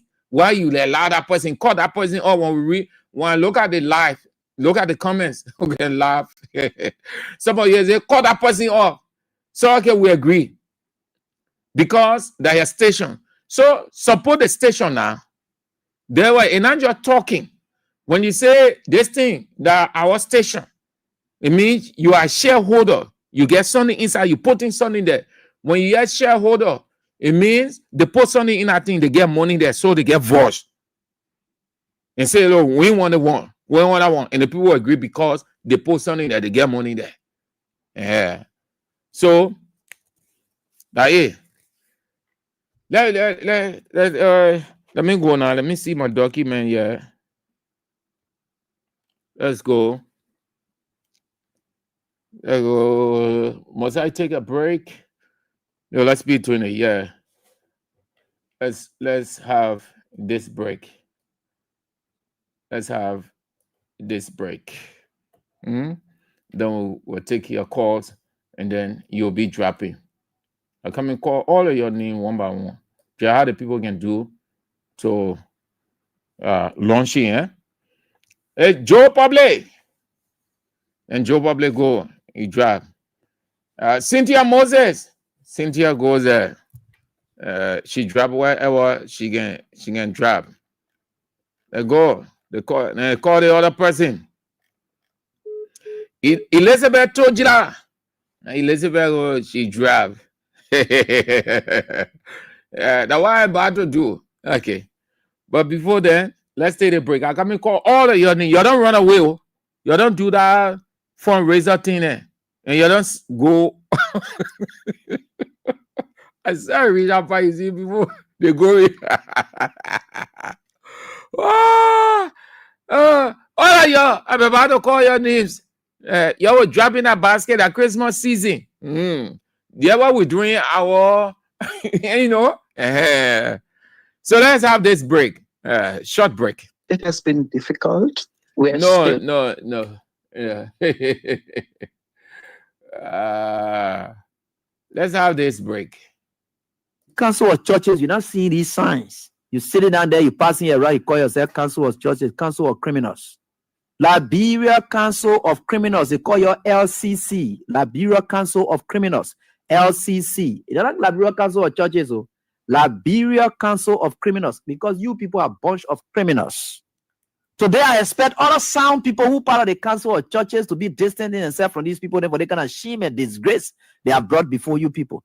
The same way you're going to read to hijack Council of Churches, you're sitting down there, you're state member, you're not calling press conferences to distance yourself and say until the leadership can leave from there, will never be part of it. You're not doing those things, just sitting there. And if you said that, you said nothing, they say silent me concern, will tell you say you're part of it, so you are part of the Council of Criminals. Council of Churches, you're not seeing these signs. You're sitting down there, you're passing around, you call yourself Council of Churches, Council of Criminals. Liberia Council of Criminals, they call your LCC. Liberia Council of Criminals, LCC. It's not like Liberia Council of Churches, oh. Liberia Council of Criminals, because you people are a bunch of criminals. Today, I expect other sound people who part of the Council of Churches to be distancing themselves from these people, therefore they can shame and disgrace they have brought before you people. The same way you're going to read to hijack Council of Churches, you're sitting down there, you're state member, you're not calling press conferences to distance yourself and say until the leadership can leave from there, will never be part of it. You're not doing those things, just sitting there. And if you said that, you said nothing, they say silent me concern, will tell you say you're part of it, so you are part of the Council of Criminals. Council of Churches, you're not seeing these signs. You're sitting down there, you're passing around, you call yourself criminals. Liberia Council of Criminals, they call your LCC. Liberia Council of Criminals, LCC. It's not like Liberia Council of Churches, oh.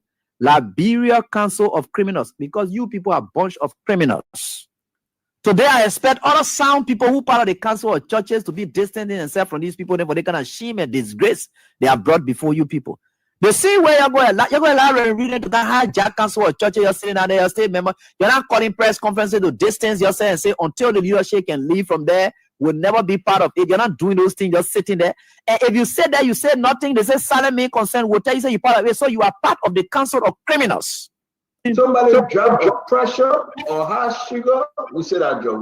We put effort there. Somebody walking and jiggling the toe and the down, we say what job. Somebody drop a pressure or high sugar, we say that job. Pregnant woman go get bread and we say that job if she didn't make it through. Everything was on Jawea. Auditor death were on Jawea. 3 months in boss were on Jawea. Unity Party supporter of JMP went against CDC, went against the pathologists, say you were fronting for CDC. You and I and the rest of the team that supported Unity Party and Joseph Yeman Bwaka and everybody else, we beat on CDC government. We beat on them with discredited Benedict Coley and other people that said these are our findings. Like Bureau Pathology, Benedict. Okay, so let's go now. Let's go to the line. Let's start taking your calls. Let's go out of Liberia. Elizabeth, you're on the line from wherever you are around the world. Good afternoon. Welcome to King's Real Talk.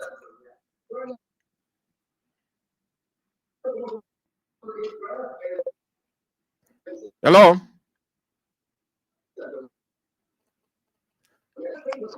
You are on the air. Okay.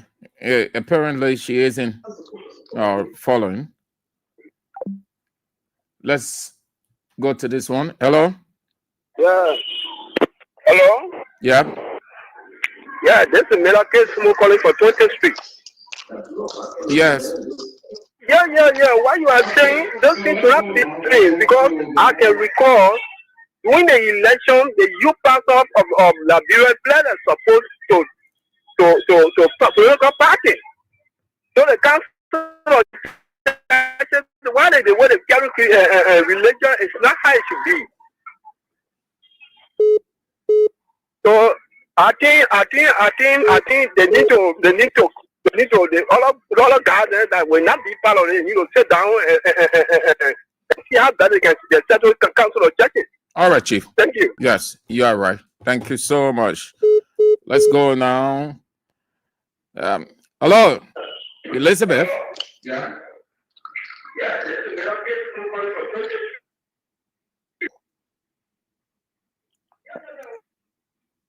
Hello.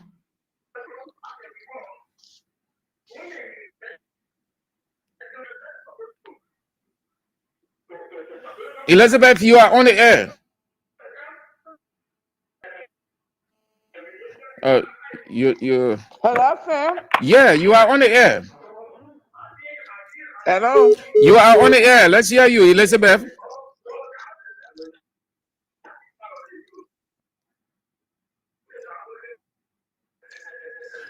Just lower your radio. You've got the radio on in the background. So lower it to get me. Sir. Yeah, you are on the air. Hello. You are on the air. Let's hear you. You are on the air. You are on Kings 88.5. Let's hear you. Okay. Hello, Sam.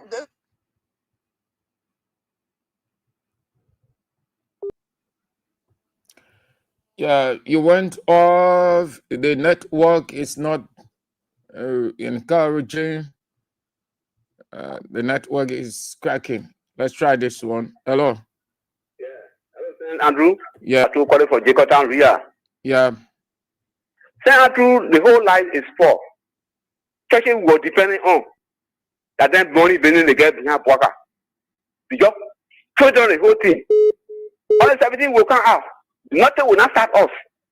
Everything being any fire blaze that we will all feed it. So I said nobody going out of the country. We all will be here. Now if I want a fool, they were just floating all over. Yeah, so get ready for December 17th. That's all. That's all. That's all we want for you. All right. We coming also. Okay. We are not gapping the straight that coming. All right, Sabato. We're not in the love. All right. You don't get down or you give up the reply. All right. Thank you so much, Sabato. Let's go again. Elizabeth is trying the best she can. She wants to say something. Yeah, you are on the air, Elizabeth.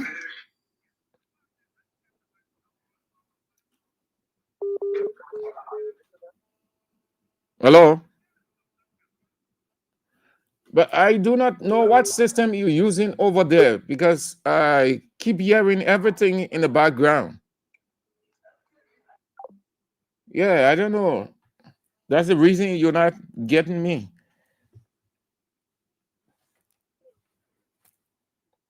Hello. Hello. Yeah. Andrew, that's Andrew. Yes, sir. Okay, I'm Coco left from Cover, New Jersey. You see, Uncle said, what going on in your country? I always tell you about the council of church. We need to visit other creators, council of church, we need to be tower. We need to be tower. We see the people that play in the country for some people, just beyond government, any government can do it money. So I don't know the reason the other demon there, they are the demon, all the demon thing they do in the country, they want to do all the advances. They were good people, they were really godly people. They were not doing what they were doing, but they go all inside. They are the people that are giving them which advice. They make 11,000 and you come on the air to all the things. They talk 11,000. Man, I'm talking about money. I say nobody. I'm talking about nobody giving money. You that $11,000. Pray $11,000. You can't only help all that. Hello. Hello. Yeah.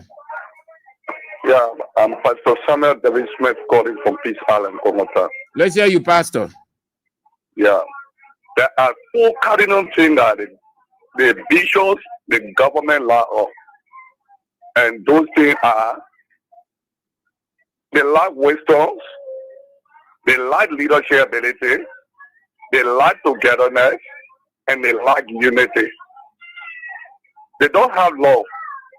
Because if you have law, you will privatize your people first. But those bishops, Bishop Reed, Bishop who, they are all privatizing their family and themselves.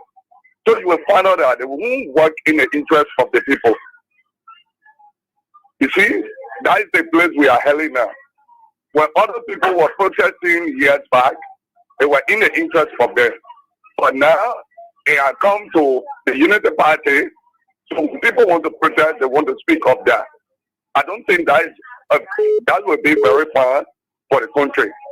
Let them create a wisdom within them and see how best to put the country first, not to put themselves first. Thank you. All right, sir. Thank you so much. Hello. Yeah, thank you very much. Good afternoon, Mr. Andrews. Good afternoon. Thank you, Mr. Andrews. I'm Spencer Mohammed, and I call from Apropo Konon, Town Coast Spoon Hill, Wing Town Community. Mr. Andrews, sometimes when I look at the way they form a manner in which the Liberian Council of Churches, Liberian criminals of churches are behaving, is mind-boggling. Yesterday, these people were the very people under President we are saying Article 1 gave the right to the people to petition in Article 17. Today, under Joe Buakai, there's no Article 17. And you see them instructing the government to stop them from protesting 2 days after the office got brand. Look, Mr. Andrew, all the things that happen under President we are here, the series of deaths, the series of mysterious deaths that occur under President we are, I want to square the blame on the hand of these guys. These guys were the one behind that. These guys were the one that orchestrated all of these mysterious killing that they were running with. Look at the report from the Human Rights Commission, labeling this government to carry on rape and mysterious death. Yet, no radio station is running with it. Otto Brown is no longer talking about it, but only to instruct people who want to come and petition the government. Today, I listened to Jeremiah Pierre giving martial order that the executive marshal is not a place for protest. When you just sit on the radio station inciting people to go and protest, today you say the executive marshal is not a place for protest? For happy yet? That's why we judge you guys for bringing us to where we are today. It is kind of soon that everything that you guys did over the last 6 years, it was not about Liberia, but it was for the savage and notorious interest that you guys have over the years. So thank you very much, Mr. Andrew, for always giving us the opportunity to make our voice heard. But we will not surrender. We will be there in December 17th, and history will carry us, and even hereafter our generation will remember us. Thank you very much. At least he did not say they will not protest. He said they will not assemble. They will not assemble is different from they will not assemble yet. 0-5-5-7-7-0-1-7-8-8-5. They're not call in number. That mobile money number. Hey God, what kind of country here? 0-7-7-0-1-7-8-8-5. That mobile money number. When you get money, you want to send it to Kings FM mobile money account. That the number here 0-7-7-0-1-7-8-8-5. They don't call to put you on the air. You call for now the judgment day. You will never get on the air. So when you tired calling it, then you will stop here. Let's go this way. Hello. Yes, hello. Yeah. After about your show, I will come to you tomorrow morning. Let's go to the issue now. I call it on the bureau. I say 8 day money. the father who deserve Baka, the carpet there. That's why you make carpet there. The body horses, why our person horse. The other man put that belly, the hot press. That who will fall. Then the bishop say, "No, I'm not get outside." Because that's what God said you. And what can war there? Today, I man in the war room. That Baka can pay. You're not get our fee. The water coming again. The water coming again. So that you start do. I'm going to show some more money I'll get to you. All Thank you, right. my son. Okay, my busy. Hello. Yeah, Good afternoon. yeah, I'm patient going on tomorrow. There's Andrew. They're going to for me now. We don't even know. We don't even know there's Andrew. For the past years, yeah, you're telling the people they're not listening. See what happened today? When you see against the government, they go after you, they burn your house. It's Andrew. I want to get a place of power for. That's what church is saying that they're forcing confusion in the country. Because somebody only they go back a foundation. So today you should criticize President Baka. But they were there yesterday criticizing John Wheeler. Supporting protest. Yeah, but they were criticizing because we are soft. They simply saying that we are was the Christian. They're not Christian. Yeah, so nobody will have any right under the administration. All right, thank you. Hello. Yes, good afternoon. Yeah, thank you very much, my brother. First of all, my name is Victoria calling from Johnson. Thank you very much. You know, you can remember when we go protest that day to Capitol Building. After they used a certain 4 hours with the tear gas and spread, we check out they will come home. After 2 days, when the Capitol Building got burned, the same government, they burn Capitol Building to that order. We go protest that we don't want to burn the Capitol Building. So you going there December 17th, that history now? Let to listen to history. You going there December 17th? I can always be there. Even like, we don't want all the rain that day, they were mocking at all. Okay. All right. I don't want even the India guy was talking and said they're gone. I want for you to get them one down, but I don't want the India guy that they must look at you. All right. Thank you. That one 1 year. Hello. Thank you. This is Etmoka. You know, Liberia is in a serious situation to have a country where there is no independent voices as it was in the past. So God forbid anything sparkle in the country. I think that you guys, Liberia, will be turning up. But if the people, Emoka, if the people can go to a civil society organization, not a political party, not an opposition party, then imagine the plan they have for opposition radio stations and journalists. It's clear that this is why when we get in our concept when we are praying, you guys are paramount to our prayer. To pray for you people so that God protects us can be, because they will use all of the means in the concept to plant drugs in opposition, journalists, car, opposition offices. They are able to do so. And all plans are available to these guys to do just so that they be able to acquire critical voices in the country. That's what they are doing. Yeah. The council of churches, I agree with you. They should be called for custody. Because if the Christian was very, very critical, he said they will not approve it. They will say, but who are you to say you will not approve our protest? So he was very, very blunt. But to try to play around it, but he didn't waste time.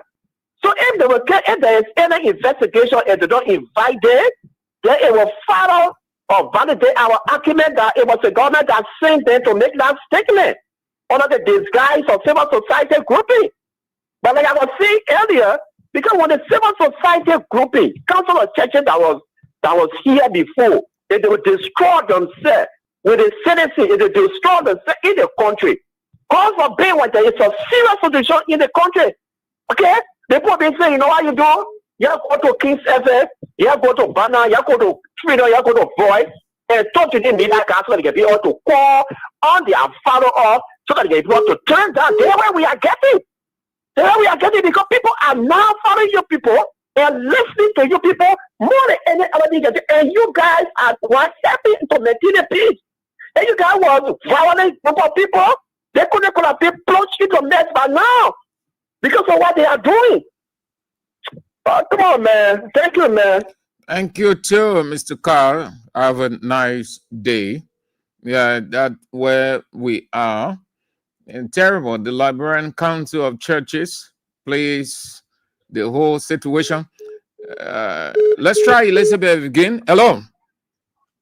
Hi, sis. How are you? I'm good. I'm good. I'm good. Just as you are. Yeah. Yeah, you know, I love following you. Before then, I didn't know you too good. So I used to be like a little bit skeptical. But when I started following you, and you know, you always hit the main print and say the truth. So I just create that love for you. If I say love for you, that's not different. You're cracking. Your line is cracking.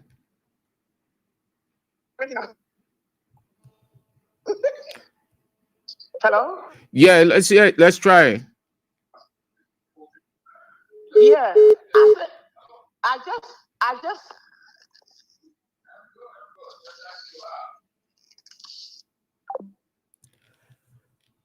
Hello.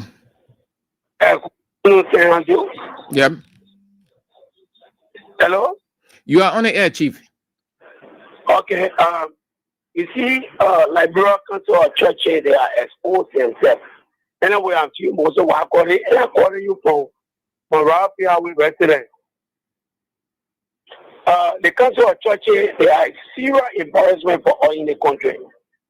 And I think it is about time for them to go back in our process and rethink. Because for them to come up with that kind of press conference and see what happened to Moroba K. Molu. So it means that Liberia we are just living on our own now.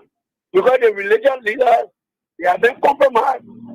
They got no time for their own citizen, their own congregation. But only after that better, what can go into the pocket and what will go into the mouth. So December 17th, what's your position? Are you going to be available December 17th next week Wednesday? It's next week Wednesday. Today is the 11th. Amen. But Andrew, don't even waste your time because I already passed on that issue. Right. The first time we were there. So this time we are mobilizing, helping in our rural community. Those who we able to reach, we are talking to them.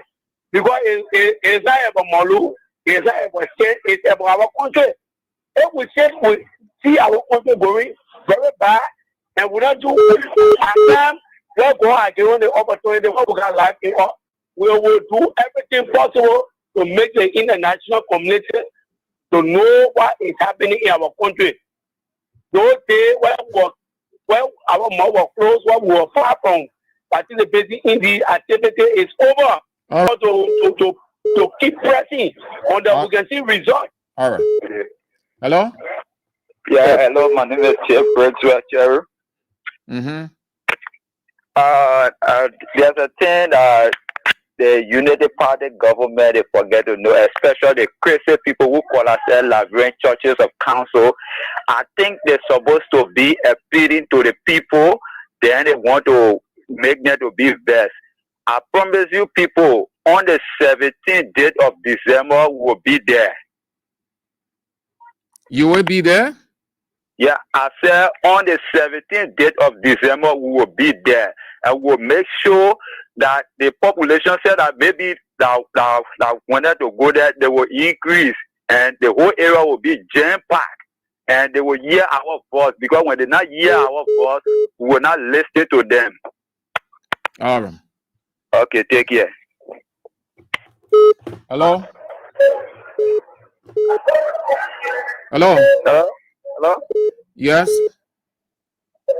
Hello? You are on the air, Chief. You are on. Hello? Yeah, good afternoon to you. Good afternoon. Yeah, I'm Daniel Staff of Waja Community.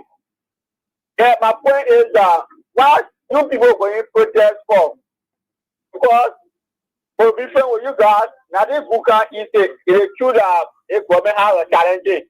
If you have a grievances, you say, put a press conference, you have press conference, you express your grievances. But to keep political in the street, when you have a federal city and the city will be back, I think that time because it will be disturbing because other national coming like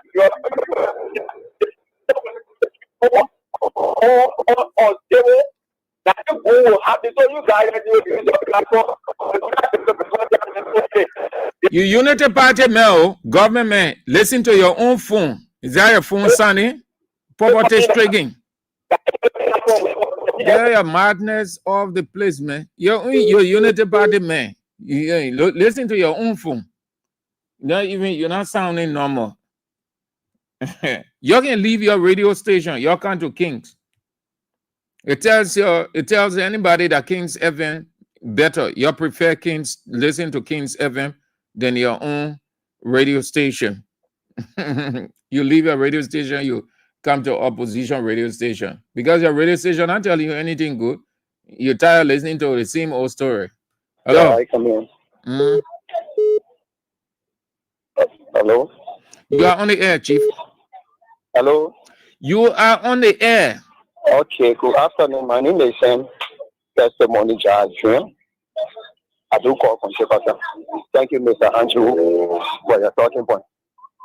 Actually, you know, we from the CDC uncle before the 2023 election, we allowed the United Party people to have control over the lives.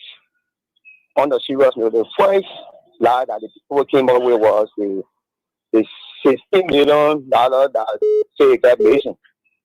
They came on the street, they protested, and then at the end of the day, we knew around here that no money got missing. And all of us were here, nobody. Chief, are you going to December 17? I'm not going back into history. All the things that you're called to talk about, people know about on it. the 17th of December. Let me learn. No, Chief, that one thing. Why you be telling us something that we already know we talk about over and over? I don't like to be redundant, man. Talking about one thing over and over. We are aware of all the history. The focus is on December 17. That's the content, December 17. Kotu Brown and Reverend Christopher Toh, LACC Secretary General, say the government should not allow the board to assemble on December 17. So what has it got to do with things that happened 3, 4, 5 months ago? You're focused on, you follow the trend of the discussion. You don't be slanting. Hello. You like too much history. Hello.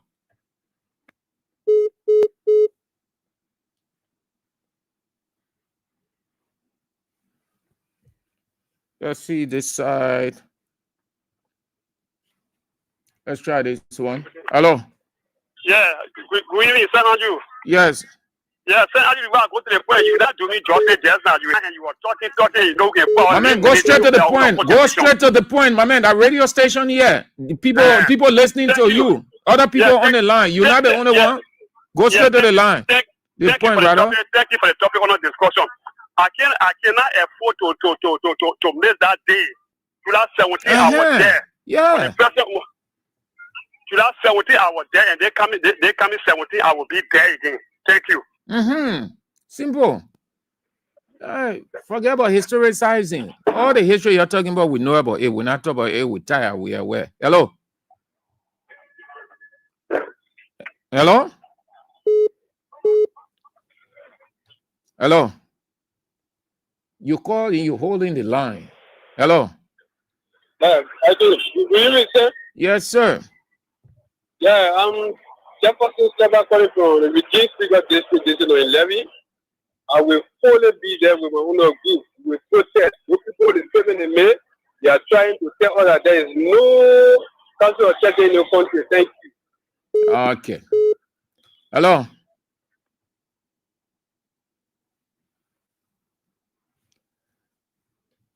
Hello?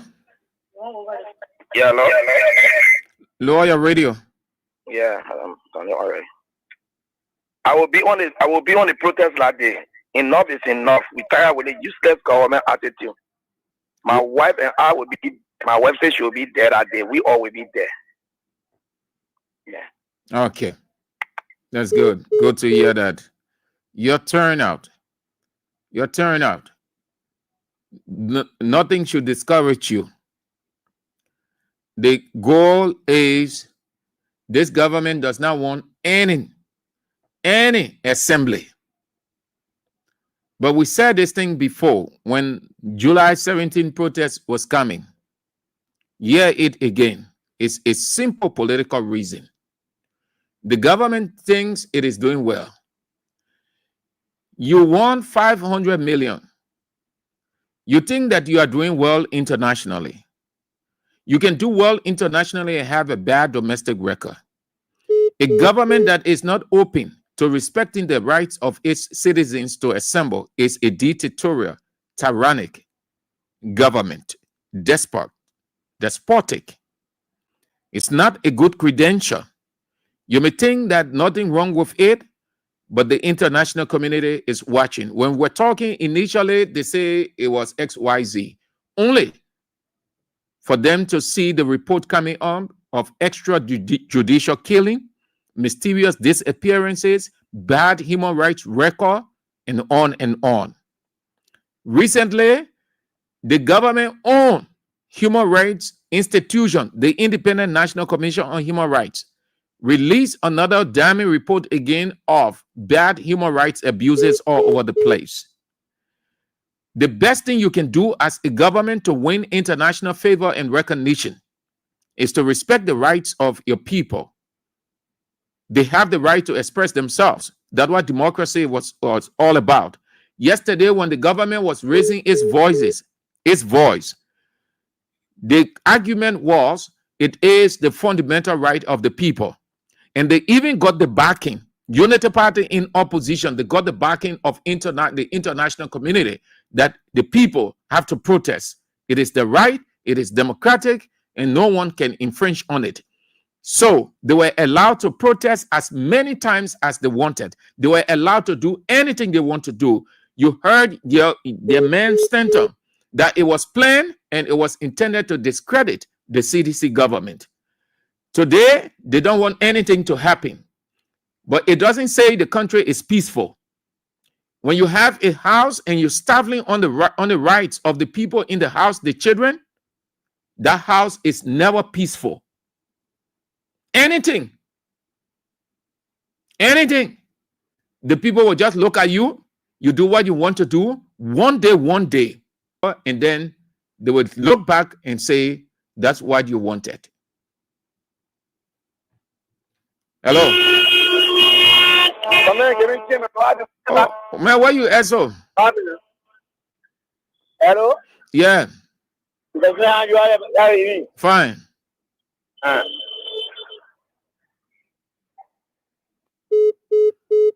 You going off, Chief. You go off. Let's take just few and then out. Let's go to the women's line. Hello. Hello? Yeah. Yes. I'm Orita Kwadi from Sino County. Let's hear you from Sino County, Orita.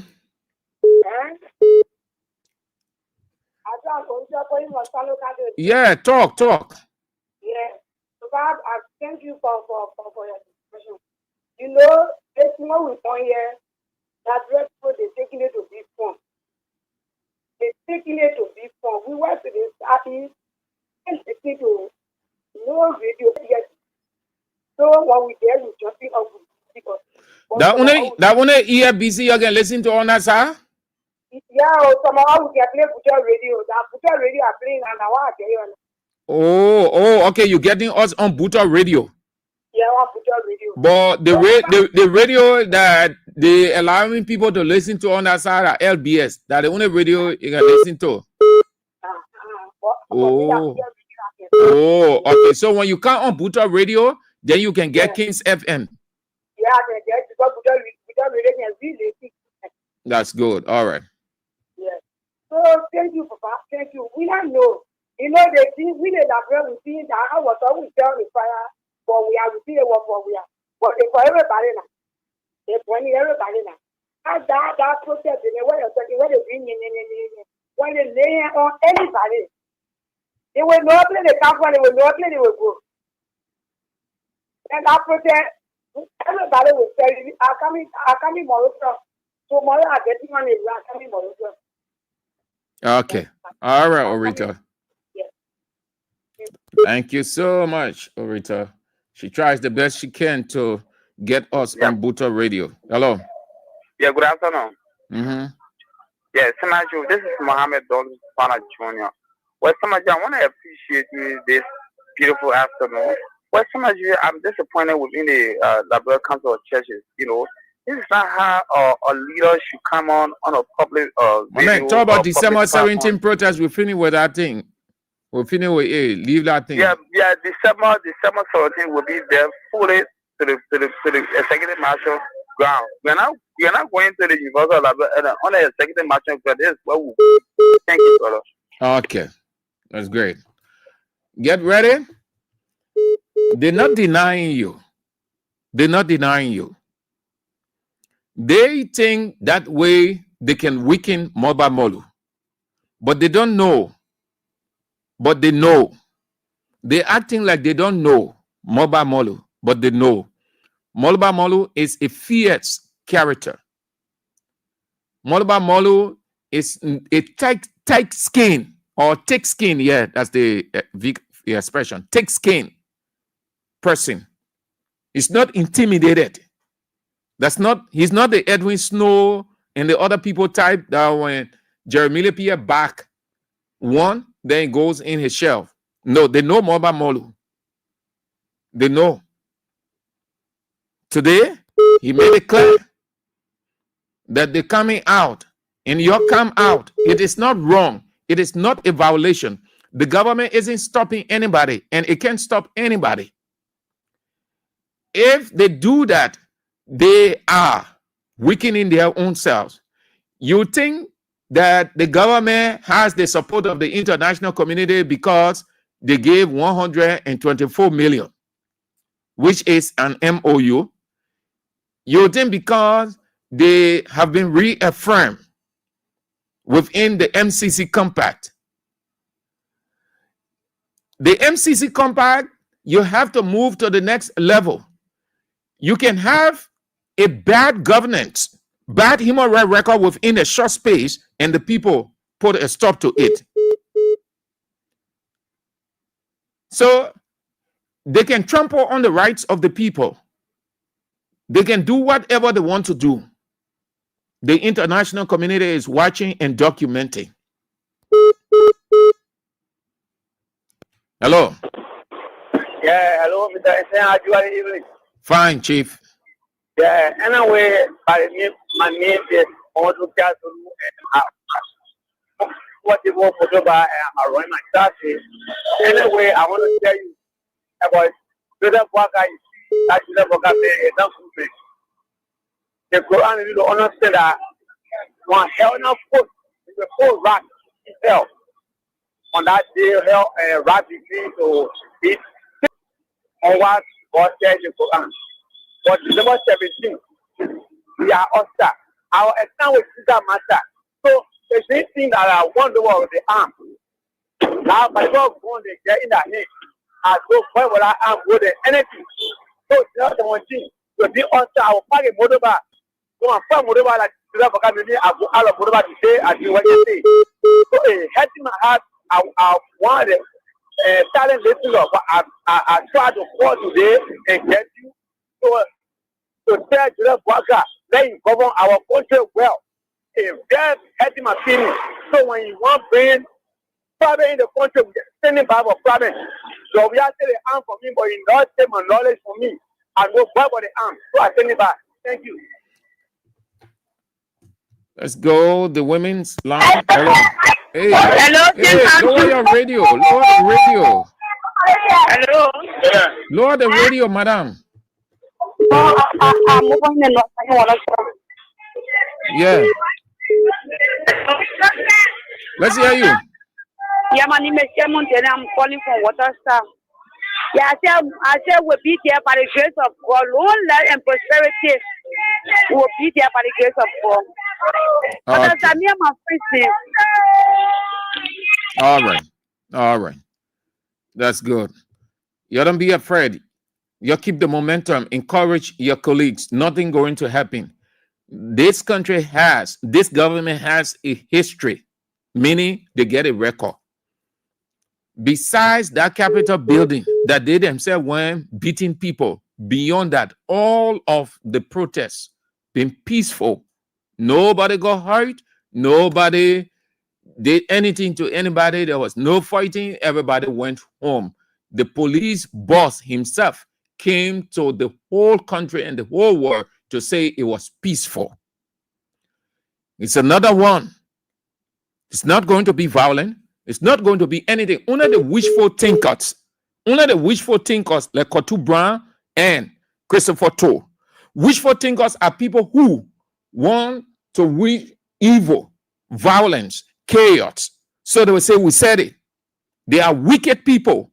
They are Satan incarnate. Satan incarnate a person. They appear to be human, but their entire thought is satanic. You see human skin on them, but their intent, their heart is devilish. The government will not do anything. The government has agreed. The government has never been in opposition to any protest, any assembly. Protest is not violence. Protest is not war. Protest is nothing. It only means the people expressing themselves to the government. That's what the Constitution says. The people have the right. It is not a choice, not a privilege, not an opportunity, not an option, but the right. That's what the Constitution says. Read Article 17. They say the people must assemble. They have the right to speak to the president. They have the right to speak to the legislature, speak to their ministers. They must do it, however, in a manner that will not lead. That is why the organizers always making sure that it is done in an orderly manner with the state providing security. So you don't get afraid. It's not because the boy staying headquarters down, so you'll say no. You bring the headquarters down, but you don't bring Moluba Molu down. You bring the headquarters down, you don't bring the rest of the people. They burn the headquarters down, they did not burn you people down. That building over there, that building is just like where we're sitting. That building, ain't anything, nothing adults, nothing, absolutely nothing. Hello. Hello, sir. Yeah. Good afternoon. Good afternoon. Yeah. The only thing they bring the man office. Don't forget about the office. But the 17 West Point, they will lack to Capitol building, will lack behind the mansion. Oh, will be there. Well, after we will tell Baka enough. We're not here for plenty talking. We want to move Baka. He must tell the truth. If he tell the truth, let him leave. Because we want to know. Because the thing that we see, they want to be doing it and they will go to talk. That small protest, then on we are, then cancel people, Muslim cancel and all things are talking stupid. Me, I want to hear the crying me. That me, I'm coming to know the pastor ever. I'm coming to go to a church for me, but I don't know it ever. No, don't go to pastor church on Sunday. Just go to the protest on December 17th. That is place there. All road leads to December 17th protest. Don't go to no pastor hall. Go to the protest. Okay. Now, you say, hey, boy, asking what will be there. All right. Thank you. Hello. Yeah, hello. Yeah. Yeah. How you doing, Chief? I'm good. Yeah. December 17th protest. Don't worry about we'll be there. We'll take care of them. All right. Hello, you getting me? Yeah. You say y'all will be there. Keke riders. Yeah, first of all, I'm all about GKACRC. Yeah, but the way the government treating all, we just sit down and look at things that are going on. And we take care of them. When we not stay sure, tomorrow, it will be hard for us and him because the people already started here. Yeah, they're running their own self-government. They're not running the government in the interest of the Liberian people. So we have to come outside. Enough is enough protest. We will be there. We can get riders. And also our motorcyclists and some of our friends and what. Now Brian motorbike today, but they will be with us. We're already encouraging someone else. Yeah. So we will be there on that day. All right. Thank you. So they said that the people would not assemble where they decided to assemble. What is it? What are you afraid of? If people not assembling between the executive mansion and Capitol building. All right, let's put it this way. Where you want them to assemble, you go there, Mr. President goes there and receive, or the Vice President goes there and receive. The argument should not be about the people not assembling here, but rather that the minister should have said the president or the vice president will move in to receive the petition. That place, that building, Capitol building, that building, executive mansion, that building. They're not going to present it to building. The only reason they said that because the executive mansion is the official office of the president. The Capitol building is the official office of the representatives and senators. And the Constitution said they have the right to petition. Where you do that at the office, not on a football field. Why when the government yesterday said they should do it on the football field, and United Party said no? And they said no. Why did they say no? Yesterday, when CDC government said you do it on the football field, they said no, we'll do it this place because this is the official seat. And you people argument. Then why today you want it? But you're right, because George Weah was a Christian, that George Weah allow you people. Sometimes as you just take on the posture of being that dictator, so that when you out, they will know that if we are stupid, they may stay here XYZ.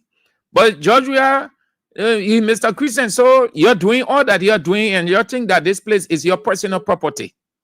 So your party chairman, Pastor Luther Tappe, he said you will stay in power for 200 years. So you want to think, so he's going to live for 200 years. All Unity Party people will live for 200 years. At least by that time, we will be gone. And thank God we will have done what God has called us to do, as we're doing now, both secular and religious. Then you can be living for 200 years like Methuselah and the rest of the people. You'll reign forever and ever. Amen. And then they will sing the hallelujah chorus for you. You stay there. And you say, we aren't coming back.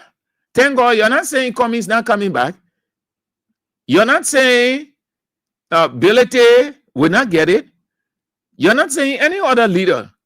Your focus is George Weah. You say George Weah not coming back. So it means you can incorporate you're along the way, along your 200 years. When you get tired, maybe you'll get to one of the guys. But that will not be, you can stay there for even 50 million years. 50 million years. When you stay somewhere for long, you get bored and tired. Moreover, you will not live for 200 years. You should be thinking, one representative wrote something. It was in passing. I just forgot to capture it. The chill came on my skin. But I think I read in passing, I think I had a little retentive of what he said, some of the lines. The first thing he said was, it is not his thinking to be focusing on 2029. That 2029 is a bit far. He rather concentrate on the present and do what is right for his people. If he did, 2029, the people will have no doubt to re-elect him. Until then, He's not thinking about 2029, but rather what he can do now. And how that was profound. I hope I can get back to that. I don't know where I will find it again, but it will live with me. Yes, that was a profound, insightful reasoning of a lawmaker. Because what he was simply saying, 2029 is future. 2026, 2027, 2028, 2029, future. Do we really know what that will be in 2026, 2028, 2029? I rather think about the now, do what I have to do in the now, and then if we're in the future, fine. So be concentrating on 200 years, doing no, and you don't even know whether you will live to see 2027, 2028, 2029. Some of you that are bragging all over the place, no one wishing anything, because I ain't even know my future. I ain't even know whether I will see 2027, 2026, 2027, 2028. Nobody knows. But I rather do what I have to do now. That's why whatever I see me doing now, I put everything into it. I gave my very muchness because I don't know the future. In the religious cycle, I put everything into it, giving my very muchness. I don't think about the future. So when I saw that representative of that line, I said, great. That's how a person thinks. Do what you have to do in your time. Leave the future. It is against that backdrop that God, who created all of us, the man said, don't brag of the future. Proverbs chapter 27, look it up. Proverbs 27:1. Proverbs chapter 27 verse 1. He said, do not boast of the future. Do not boast of tomorrow. Then he gave the reason. He said, for you do not know what the morrow brings. People play and say, we'll do the other one. We'll do the other one. At the end of the day, the political dreaming kind of pass. Only the deaf news. You concentrate on what you have to do now. You can pronounce 200 years in power, but you can't live 200 years. You can pronounce 300 years in power, but not all United Party people will live for 300 years. You want to think sober, and you want to concentrate on what you ought to do. You sign up to lead developmentally. You wouldn't want to, you can't stoop so low. All day, every day. Joe, we are not coming back. Joe, we are not coming back. Joe, we are not coming back. Joe, we are messed the country up. Joe, we are not coming back. Joe, we messed the country up. Joe, we are not coming back. That song now is it's not resonating. It doesn't have substance. Because people tired hearing it. Even the unborn child don't want to hear that song again. Because they're tired. There are certain cliches. There are certain cliches. Even the person is part of you. Hearing that every day with it. You want to say something fresh, something new. But because you are misguided, mispriorities. So you think by saying that, then you're doing well. We are not coming back. Every day you're on we are. Every day we are. It means that we are is by far important, significant than the government. A government that will take its whole time on one person, it means that person is significant. That person is far better than the government. That's what it means. In life, when you concentrate on your one person, the person not bothering you, the person off, you in. But instead of doing what you ought to do, what you promise the people to do, you put it aside, you bring the person, you go to press conference that we are, you go to program that we are, you go anywhere that we, every day they think, government officials think about we are every day. What that means in simple logical reasoning, that person is significant. That person is significant. That's what it means. Far better than you. That's why the law in intellectualism called ad hominem. They say don't concentrate on the person, but rather go to the issue. Because that's what the people want to hear. The people get discouraged of you when you're talking about the person, your colleague. Yeah, possible that the only thing you get to tell whole day you just talking about the job we have, man. You get nothing to tell. We won't listen to you, man. We won't listen. And let me tell you what it can result to. I've observed this thing. We've been around for a while. I've observed this thing in our culture. When the people get so overly tired with it, you go somewhere, you're talking. By the time you say job we did it, you just hear boo, boo. Oh yeah, we've seen it. I saw it in Ellen's time. I'm sorry, in Ellen time. Reality.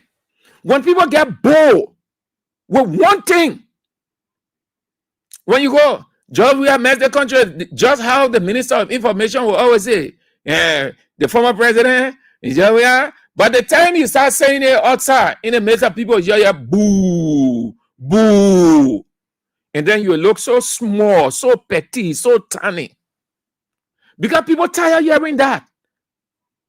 People want to hear something new, fresh in their ear. Something that will refresh their spirit, that will give them hope, that they will know that they have future ahead of them. People just tired hearing this one thing from you, United Party people, Joe, we are not coming back. How does it sound to you? You aren't tired saying that one thing, Joe, we ain't coming back, Joe, we ain't coming back, Joe, we ain't coming back. That future, you can be saying, Joe, we ain't coming back, Joe, we are coming back, and you ain't come back. Come on. It doesn't make sense. Your reason better. Reason. All day, every day, everywhere. Joe, we ain't coming back. Joe, we ain't coming back. Joe, we ain't coming back. The future is far. Think of what you have to do. Do what you have been, you sign up to do. And forget about Joe, we are not coming back. Joe, we are not coming back. The other side of that statement, the more you say, George, we are not coming back, you're popularizing the person. Every time you talk about a person, whether in a negative context or not, you're popularizing the person. That is why people who don't understand, we want to see the person, but who the guy here, the people just talking about, we want to see the person, we want to see the person. That's how it goes. What you're doing right there, you're expanding the person's territory. You're expanding the person's population. That's what you're doing. You're working for the person. So the people say in the law, don't be talking about the person. You're putting that person image in the rest of the people's mind. So that person, anywhere they go to, they will say, oh, Joe, we out. Because it's out. Joe, we out. That is why Bouaka, who is the president of this country, can you imagine? Bouaka is the first president. You challenge me. Go back into history. Even when the population was at 500 in this country, 1822, when the president came outside, when Joseph Jingin Roberts came outside, you saw the multitude. You saw hundreds of people. Beyond that, all the way into modernism. Joseph Bima Bouaka is the first president of the Republic of Liberia. He outside as if the ordinary man moving. There's a history of loving their president. When the president comes outside, people coming from everywhere, over the rooftop, over the abandoned store, everywhere, they're standing on the car row, waving.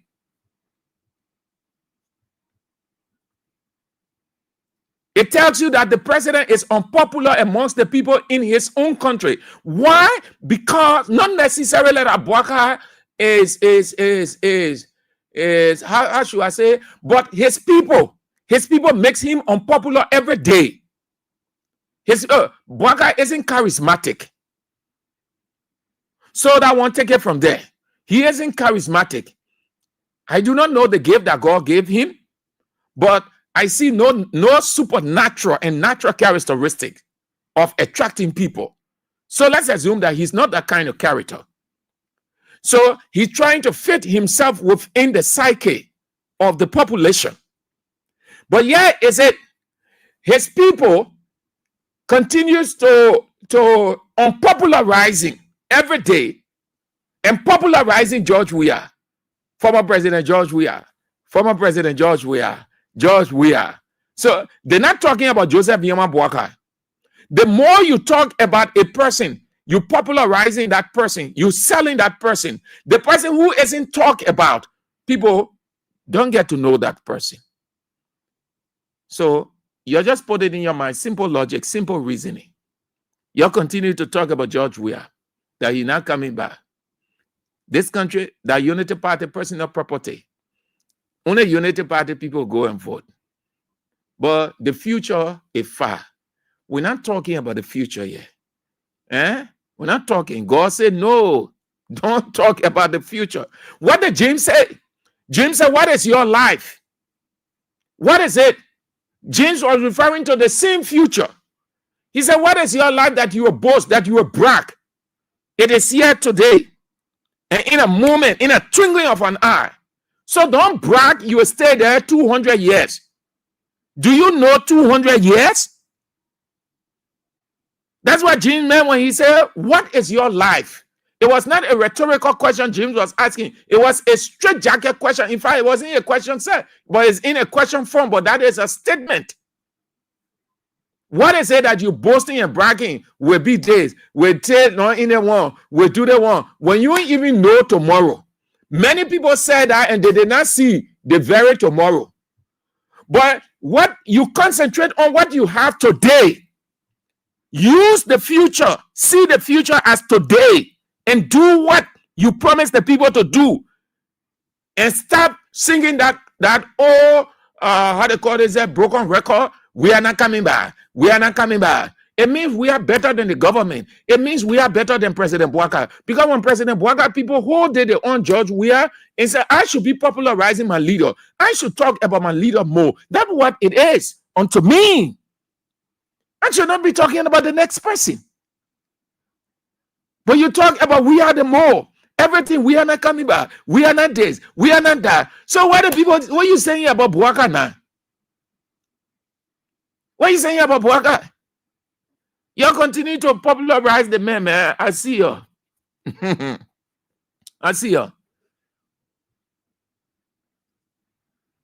Oh, Spencer Mohammed say LNA, that's LNA as well, Liberia National, what? Say the workers are protesting against bad labor practice. What is that LNA? I don't know. All right. That's it, man. We see you, yeah? We see you. So, thank you for the support. The drop in the Basket Kings support basket. We are back again tomorrow with it. And then we'll take a break on Saturday. And Sunday, we leave the basket with you. Monday, we'll resume. But thank you. Whatever you did today, we appreciate it. Thank you so very kindly. Thank you so much. The basket is with you. 0555-885-885. Send wave. The local mobile money. 0777-017-885. The doctor is in at 8 o'clock. The only teacher of the land, the light, Anthony at law, A.B. William, with face the issues. You don't want to miss it. If God permits, we're back tomorrow. This is how we go home. Jah, Rastafari. It's a redemption day. Wagwan must struggle. Wagwan revolution, people. Wagwan the blue revolution. You ready? CDC, you ready? Let's go. Get.